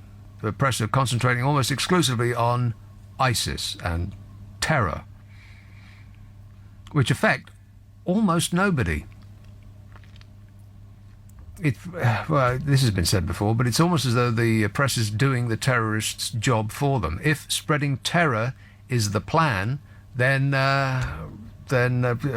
they don't actually have to do anything. Every once in a while, do something radical or demented, and the press will be concentrating on that for another year, completely ignoring the actual problem. Police have solved 1 in 10 burglaries, which sounds like they've just sort of given up. Just 5% of the 2 million burglaries in Britain have resulted in a suspect being charged. Practically 90% ended without a suspect even being identified. In Hertfordshire, it's 96% failure rate. Which is almost the same as saying it's a 100% failure rate. Success, 0. And of the £2 billion in goods and valuables stolen in domestic and commercial raids, only 7% was recovered. Who says crime doesn't pay? And shoplifting seems also a pretty safe bet. About half of shoplifting offences have no suspect found at all. Car theft, a 1 in 10 solved rate. Bicycle theft, you ain't never seeing that bike again. And CCTV doesn't seem worth the money it was spent, that we spent on it. Apparently, we've got something of the... I can't remember the exact figure, so I'll make it up. About 25% of all the CCTV cameras on Earth are pointing at you and I in this country. How we got to that position, I have no idea. Somebody made a decision. And are they effective in any way, shape or form? No. You've seen those images that they come up with on CCTV cameras. You can barely make out it's a human being. Never mind about who it actually is. What's the point of them? There was a woman the other night who was beaten up in some late-night assault. So she's doing the police's job for them by issuing the pictures of her alleged attacker. The police issued a picture of her attacker. It could have been the Beast of Bodmin. It could have been a Rorschach ink test. It was impossible to tell who it was. And so this woman who was beaten up, she had her nose smashed. And this fellow that did the beating up knocked out the friend that she was with. And so she released an image of the person that she said that it was. And it was crystal clear. What's the point of CCTV cameras if you can't tell who it is, or barely what it is? The tiny camera on that mobile phone produced an image that actually looks like a person. Maybe that's the end game. Maybe that's the idea. That's their little scheme, that we, the public, should be DIY sleuthing. We should be solving our own crimes. Think of the money it would save. Or, better, let's cut out the middleman. We could just throw all of our stuff into the street and let everyone help themselves. Manchester. Hello, Michael. Hello, Governor. How you doing, mate? Good, thanks. Good. Sorry, I did actually try to phone up and talk about Trump, but they said there's something to do with we've got to talk about something else. Really? But what you've actually said, though, is unbelievable, mate, because that's exactly how I'm thinking. Yeah, can we talk about Trump at first? Is that okay? It's fine by me. Yeah, lovely. Where it is, when he was like going for office and everything like that, he was actually talking about no wars, this and that, and he's completely lied about everything. I was just wondering what you thought about him. He's lied about wanting to take America into foreign wars. I'll bring us into war. Yeah, there's no evidence to suggest that he's done that, any more than to suggest that he's a whiner. I am the most fabulous whiner. And I'm a whiner, and I keep whining and whining. Yeah. Yeah, he's a bit of a mug, being honest, mate. Because I actually supported him. I've got friends in Texas. Well, at the end of the day, have you got proof that he's that much of a bad person compared to like Hillary Clinton and other presidents? No, you've got to be kidding me. Anyway, really, I just can't have that conversation anymore. I can't have that conversation that Hillary Clinton is more crooked than Donald Trump. That's ridiculous. But anyway, go on. What else would you want to talk about? And about the violence, the gang violence, etc. Yes. Well, being honest, I'm a big man. I'm 40 years old.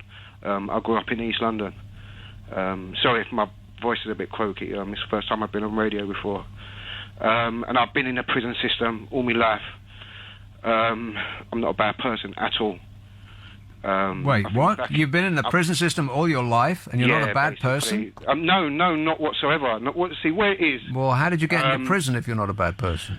Well, where I come from, where I grew up, all the older lot went prison. Doesn't mean they're bad people. Yeah, it does. Yes, okay, but I'm talking about a human being, not a person. That as in, you can see him, and you can see, he's got a hoodie or whatever, you might walk across the road. But that person might have issues, mental health issues, especially at my age. Back in the day, I got smoking cannabis at 12, 13. A lot of my friends did as well. It was just one of them things in East London. I'm not too sure, maybe around England, but in East London. So the music influenced us. Oh, please. So smoking. Mate, hang on. Smoking cannabis made you a lifelong criminal. Is that what you're telling me? Pardon? Sorry. You're blaming your criminality on cannabis. You was talking about the media helping. What is it? The police. Just say, like you was talking about before, about people getting mugged, and the media helping other situations, but not helping the people. Yeah? No, I was saying that it's much more exciting for the media to concentrate on the terror threat because it will often come with exciting pictures, but it actually affects far fewer people than does the constant background hum of criminality that is going on in this country, and it's getting much, much worse on a yearly basis, and the amount of crime that is successfully prosecuted is going down, not up. Right. Right. What I was actually trying to say was the media influences negative thing. Okay. Unfortunately, back in the day, hip-hop music and grime music, when it first started, actually it started in East London, where I'm from, actually in my area, and there were all the artists, etc. Doesn't matter. But what's music got to do with it? It was Ozzy Osbourne's fault. Have you heard some of the stuff? Have you played GTA 5? It doesn't make any difference. Hip-hop didn't make you a criminal, and grass didn't make you a criminal. Where I live, go and put YouTube on, yeah? And all the kids nowadays have changed. It's hip-hop influenced. It's weed influenced. Stuff like that. I didn't know back in the day you could smoke loads of weed. I'm looking at Snoop Dogg. Yeah?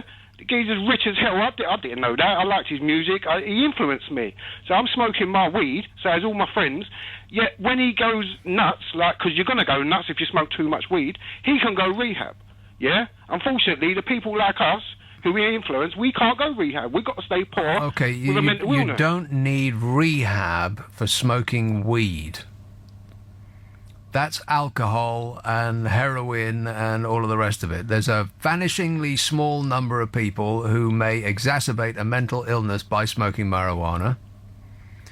But to blame it on a lifetime of criminality seems a bit rich. And to further blame hip-hop for being in prison for, as you say, most of your life, that seems even richer. Come on, at what point do you accept personal responsibility? No, I accept my responsibility now. Mate, I wouldn't do nothing that I regret everything that I did. Everything that I did. All but the you seem to be. but everything that you've said so far has been blaming hip-hop and Snoop Dogg and mate, grass. I'm just getting a point across. What point? I'm not blaming them. They didn't put that spliff in my mouth. They didn't tell me to. Again, still you're blaming grass. No, they didn't. But you know what? It's an influence. I want to be like him. Yeah, it's different, mate. You obviously you ain't got a clue about where I'm from or London as a whole. You're just like I've lived in London almost my whole life. Yeah, no, mate. You live somewhere else. Yeah, you're just like them. I've lived north, south, east, and no, not east. North, south, and west. I experienced the same London as everybody else who lives in London. I've listened to hip-hop, and I've seen Arnold Schwarzenegger movies. Correct. And it doesn't make me want to go and shoot people. And I've listened to Snoop Dogg and all of the rest of those people. And it doesn't make me want to, smoke crack and go and burglarize people. And all I'm hearing, and I don't know why, what particular reason made you call, but all I'm hearing is just excuses about, it was the music that did it. Oh, come on. That's just so tired. It used to be Ozzy Osbourne's fault. Everything was Ozzy's fault. I'm not really a bad person. I just listen to that devil rock and roll. Rock and roll! People have been saying that since Bob Dylan went electric.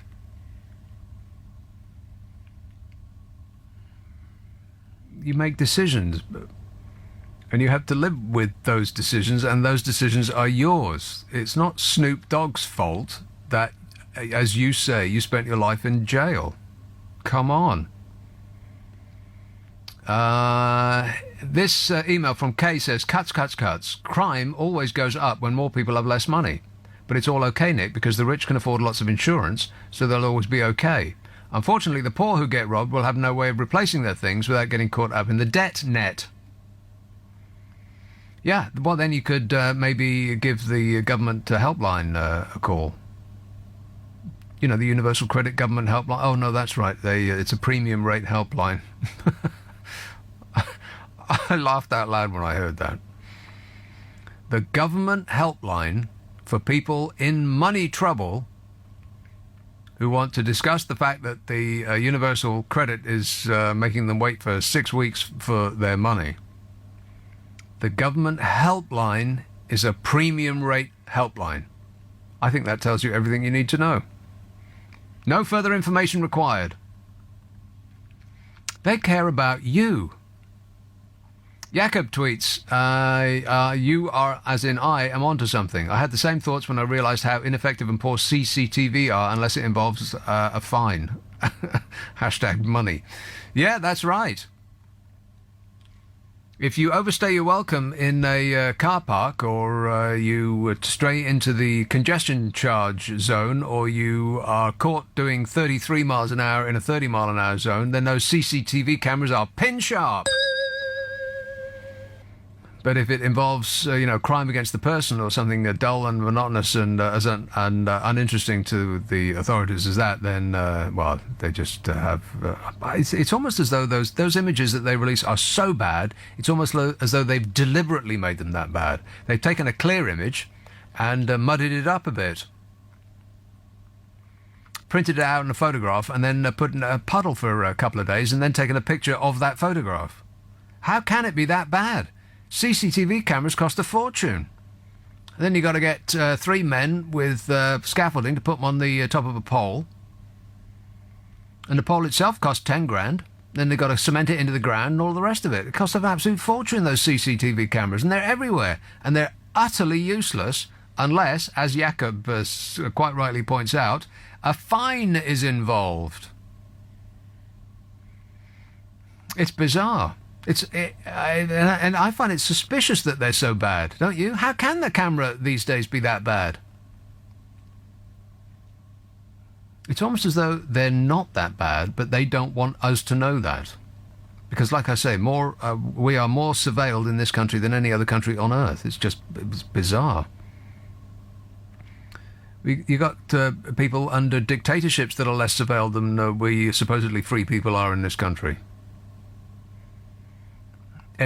Practically every minute of every day we're under some form of surveillance. If we thought that all of those cameras pointing at us were super high definition and they could track us absolutely everywhere we went and every little thing that we did while we were doing it, then maybe we'd be less comfortable with them all. But we have in the back of our mind that, they could be pointing at us right enough, but, they're so mudded, nobody would be able to identify us from those photographs.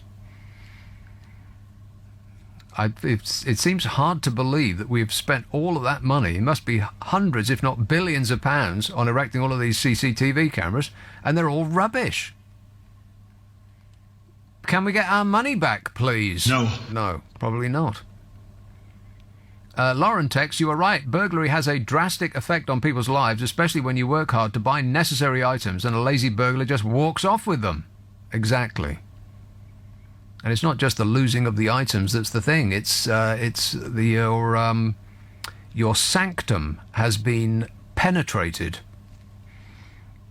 which is just as awful as it sounds. Disgusting. Nobody wants their sanctum to be penetrated. You don't feel comfortable in your own home. Ever again. Always uncomfortable. So it's not a victimless crime. It's not just we'll get it back on insurance. You feel as though you're under attack, probably forever, at least for years. And the press aren't remotely interested because it doesn't have that T word appended to it, terror. But it is terror. There's a constant undercurrent of terror in this country. We're talking about crime, talking about daylight robbery. £3.50 for 10 minutes parking at the airport? What? That's £21 an hour for parking. It doesn't cost £21 an hour to take a plane from Stansted Airport.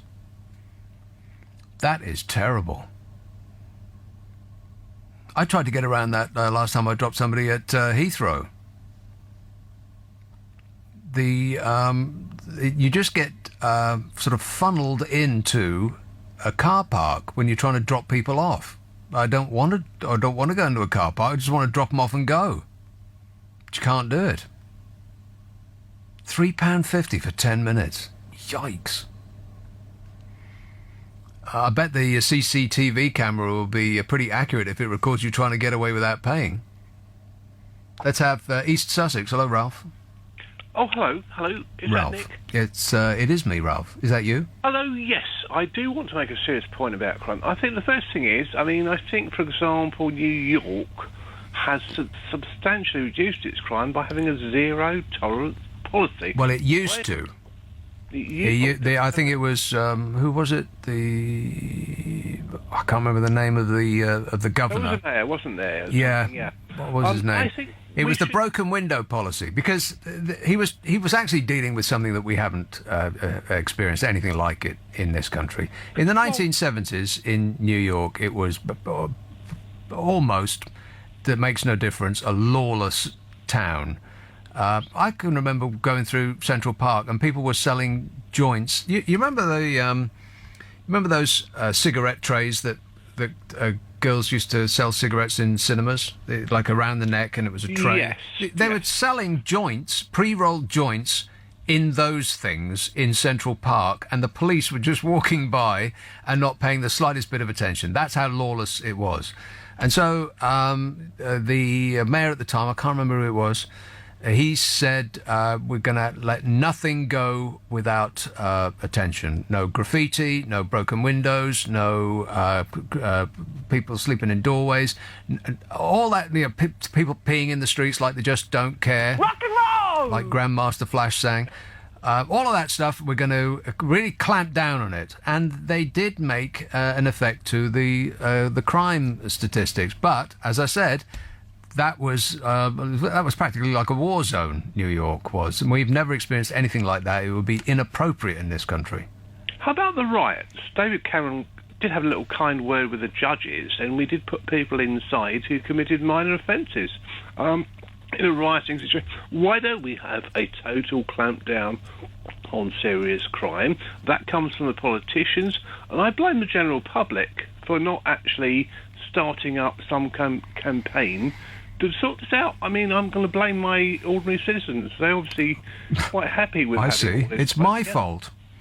No, people aren't. But what are you suggesting? that people should be locked up, what, permanently? If we're talking about knives and all that kind of very serious crime, which is obviously on the escalade, then yes, we should have. First of all, if somebody attacks me, the first thing is not to ask them, oh, do you come from a deprived home? No, I look after my safety first. And I think we should adopt that kind of policy in the public arena. So what are you saying, that people should arm themselves? Yeah, I think... But that's not going to work well. See, that doesn't work like it does in the movies. People don't, in times of great stress, they don't shoot straight. People should not be armed. No, I'm not saying they should be armed, but I think they should actually protest a little more to their politicians and get some campaign going so these people are actually put inside for a longer period of time, and then we can work the educational aspects out a little later. Well, no, I think we need to work the educational aspects out straight away. As far as education is concerned, well, we should be able to do that. We are falling way behind our major competitors as far as education is concerned. It's embarrassingly bad in this country, the standard of education, and that directly leads to criminality, as I think is what you're suggesting. People's prospects are diminished by their poor education, and in some places in the country they just don't see another way out, or they see people with similarly low attainment at school who are earning a bit of money by selling drugs or burgling other people or whatever it is, and they think, oh, to hell with it. I'm never going to get anything other than a job flipping burgers. I might as well do that and buy a BMW. We're talking about morality and education. I don't think you can actually equate them just as simply as that. I'm not talking about morality. That's different. I'm talking about people's opportunities in life. If you were living in, an estate where the vast majority of people were unemployed and often unemployable, and there was, the circumstance that you're living in was terrible, and you don't see any way out of it, there is no identifiable route out of that misery, then you're going to take whatever route you can, and the easiest thing would be, selling drugs or selling yourself or whatever. But it does involve morality, because there's a lot of poor people who would never go down that route, and they're in poor circumstances. So I don't necessarily don't follow your point of view on that one. Well, no, I get that, but they are more likely. No, you can always find people who are, upstanding members of the community, regardless of how much money they've got. But people who have fewer options in life are more likely to take what we would, as a society, regard as the wrong path than those who have many options. There are fewer millionaires who are burglars than there are people in poverty who are burglars. Yes, but we have to take the two things into consideration then. That is, first of all, we have to deal with the attack, which could be a knife attack, and we have to deal with those in a severe way, probably more severely than we are doing at the moment. And we also have to deal with education. So I do agree with you to a point. But then I agree with you to a point as well. I mean, see, what irks me are obvious wrong-uns who just do the wrong thing over and over and over again, and these are people that are known to the police.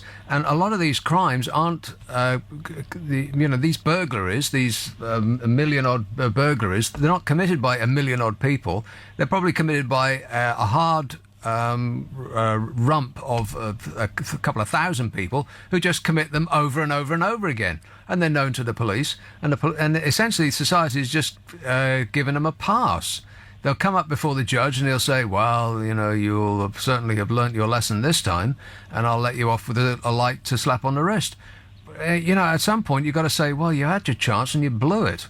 So I agree with you. Yeah, I mean, that's I'm not uniformly liberal about anything, but particularly this kind of thing. I think if people have committed, you read this on virtually a daily basis. Somebody has committed 100 crimes, and they're up before the judge again, and they're on first name terms. They've seen each other so often, and again they get out with a warning that next time it's going to be serious.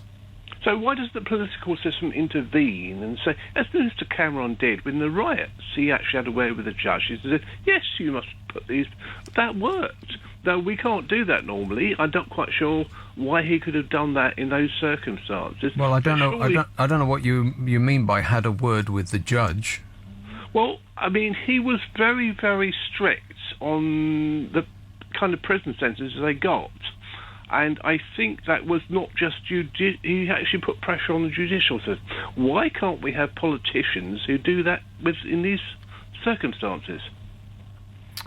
I don't think this is...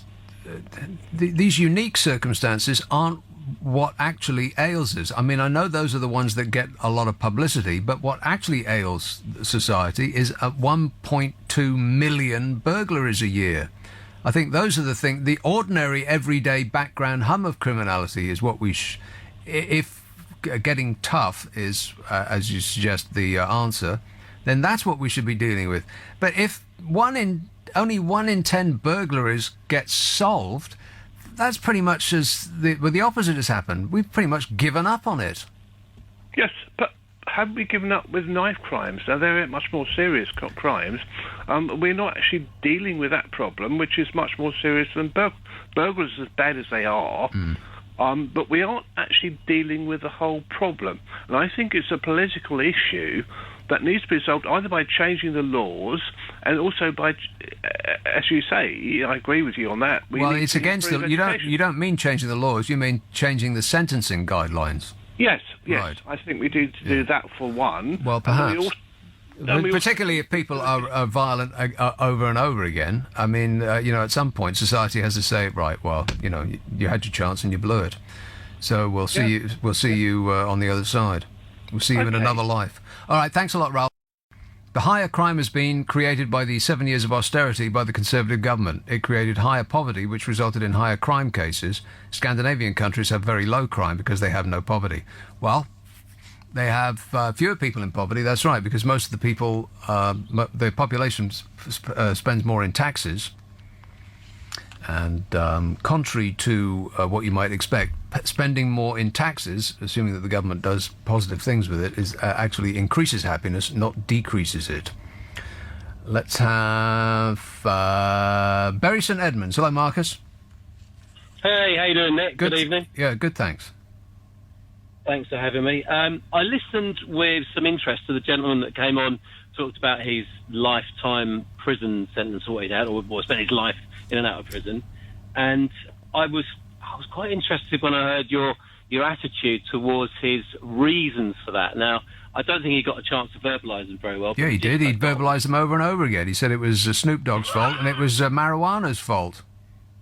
Now, a while ago, I would have agreed with your opinion. I mean, some years ago, I would have said, absolutely, you can't blame weed, get off your backside, go and do something better with your life. But the truth of the matter is, I've experienced firsthand what weed does to people. It's not the soft drug that everyone thinks it is. Not potentially, anyway, because there are a lot of people who, for want of a better reason, might have the potentially to depression or anxiety that they haven't dealt with, and they turn to a soft drug or perhaps a drink to numb it, and that becomes a habit. Because well, now, wait a minute.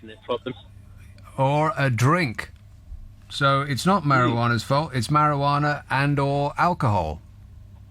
Well, I was using that as an example, but if we just stay with the weed for a moment, because that's the one that he mentioned, and that's the one that I have seen destroy somebody who's an intelligent, kind, loving, well-educated, well-schooled person, but because they never managed to get away from the weed, they've now turned to crime, they've got psychotic problems, and I don't believe, I've known that person all my life, I don't believe if the weed hadn't been there, they would have these same problems. Or alcohol, or any other substance that people take in order to make the day go by quicker. I agree with you, but my point is... So wait a minute. So you're saying that as well as marijuana being illegal, alcohol should also be illegal because some people have a bad experience with it? No, I'm not saying that at all. What I'm saying is that the lack of compassion that you showed and empathy for that man is one of the main problems that we have with today's society, not being able to address the real issue. There are people who have an illness. No. The real issue is that people refuse to take responsibility for their actions. It's always somebody or something else's fault. Of course we've got self-responsibility, but the point is some people don't have the strength to drive themselves or dig themselves out. Well, so what's the answer? Well, what's the answer? the answer is that people need to be able to understand drug addiction and take it in hand as the illness it is. And if people want to make better of their lives, give them. Well, I would question the evidence for drug addiction. I would ask you to present the evidence that marijuana is actually an addictive substance. Any more than cake is an addictive substance. Yeah, but you see, cake doesn't bend your mind into psychosis.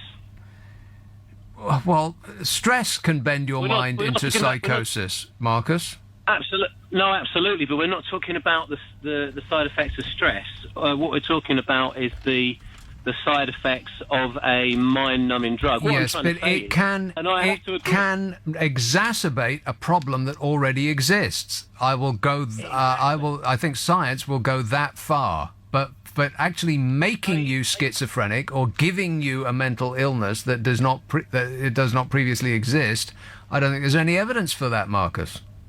So it's all right to say to people, well, you were going to be schizophrenic anyway. So what you're saying is that people... No, any more than it's okay to say to people with an addictive personality that they should go gambling, because what the hell? No, of course not. People have to take responsibility for their own health and for their own actions. If you are susceptible to psychosis, if you have a history of that, or you know that you have a problem in that regard, probably best to steer clear of the weed and the alcohol and stress and anything else that might trigger it. Yeah, absolutely. Absolutely. In a utopian world, that would happen. But the point is, and I have to agree with our friend Russell Brand, or if he's your friend, I don't know, that he points out that drug addiction is an illness and it needs to be treated in a different way. Yes, but I don't know what Russell Brand was talking about, but I would wager that he wasn't talking about marijuana when he was discussing drug addiction. He was talking about drug addiction. I don't know. He didn't say which drugs. Right. And drug addiction falls, marijuana falls under drug addiction. No, it doesn't. It does. But I refer to the answer I gave some moments ago. I don't think you can be addicted to marijuana. There is no evidence to suggest that that's true. But you can be addicted to cigarettes, substances. Yeah, you can be addicted to having substances that numb your pain. Do you know what? I know people. If they don't smoke marijuana, they are not themselves. Well, they weren't themselves when they're smoking it, but they are finding You're not making any finding sense. it difficult to get through the day. Oh, no, please. but what I mean by that, if you find it difficult to get through the day without smoking marijuana, then what is it that you do during the day? I mean, who are these people that find it difficult to get through the day without smoking marijuana? Maybe they should take up a job, for instance. Please. It's just an excuse. I know it can make doing nothing totally acceptable. You can be amused by nothing. But that doesn't mean to say that that's a good idea or that it's the marijuana that made you do it. You decided to do it. You can be addicted to alcohol. Yes. You can be perhaps not dependent on it because that's an addiction. You can be it could be part of your routine, but they just break the routine, for crying out loud. Watching too much TV is part of a routine. I think people are just too willing to accept an external locus of control. Oh, it's somebody else that did it. It's something else that did it. It was not me, it was somebody else. I don't agree, Marcus, with your basic point, but I do appreciate the call. Thanks a lot. 0345 6060 973. Sandra, Chertsey. Hello, Nick. Another call from Leafy Surrey. Am I speaking to Nick the Uncompassionate? Yes. I agree with you, actually. I do agree about that. Yeah, I phoned to agree with you about the that large load of milk. I got some probably for about 20p. I staggered off with it and I tripped over outside a pub and fell flat on my face with that milk. I don't know why they can't make a milk container that keeps the milk inside when you put it on its side. Well, how difficult is that, for crying out loud? It does say store upright. I thought, oh, what happens? Well, yeah, if you put no it on doubt. But our fridge isn't big enough to store it upright. It has to go on its side. Somebody made a mistake of buying a 4-pint container instead of the little 1-pint ones that fit snugly on the shelf. But anyway, that's not why you called. I'm talking about those sort of about 4 or 6 pints, you know, about 2 or 3 litres. They go down to about 20p when they're getting out of date. Anyway, I said to your producer, I suppose, you're talking about crime, but I also phoned to say about Melania. I was looking at that picture yesterday in the Express, I think it would have been, and I must admit, after much, I'm not a conspiracy believer at all, but after great consideration, she does look different. Her nose is very narrow in real life, and the other person, and I just thought, would somebody have had plastic surgery to look like her? Melania is a stunt double. I will be so great to women. I cherish women. Yeah, and if you were married to him, you'd want a stunt double to stand in for you too. But that's not why you called. Me? Yeah. Well, that were the 2 reasons, but talking about the crime, I said to your producer, I'm more worried about acid than the knives, I must admit. Yeah, well, yes, you know what the thing exactly. Well, the thing with acid, I get the feeling it's like a fashion thing. I mean, if you think back, there's been some weapon that has always exercised the press. I mean, people are getting attacked on a. Well, the figures have just come out. People are getting attacked on a regular basis. Only a tiny number of them are being attacked by acid, but it's getting a disproportionate coverage in the press. And I think it's like a fashion thing. I mean, I can remember when switchblade knives were a thing. You don't hear much about them anymore. When people used to be battering each other with bicycle chains, you don't hear that anymore. Hell, when I was living in Scotland, people, particularly in Glasgow, used to go round in gangs with swords down their trousers. You don't hear much of that anymore, probably with good reason. You'd think it would make it difficult to walk. And reproduce. You don't want to put a sword down your trousers, then sit down and cross your legs. Big problem, huge. Who knows what may happen between now and 10 p.m. this evening, but we will get together, chew it over, and spit it out then.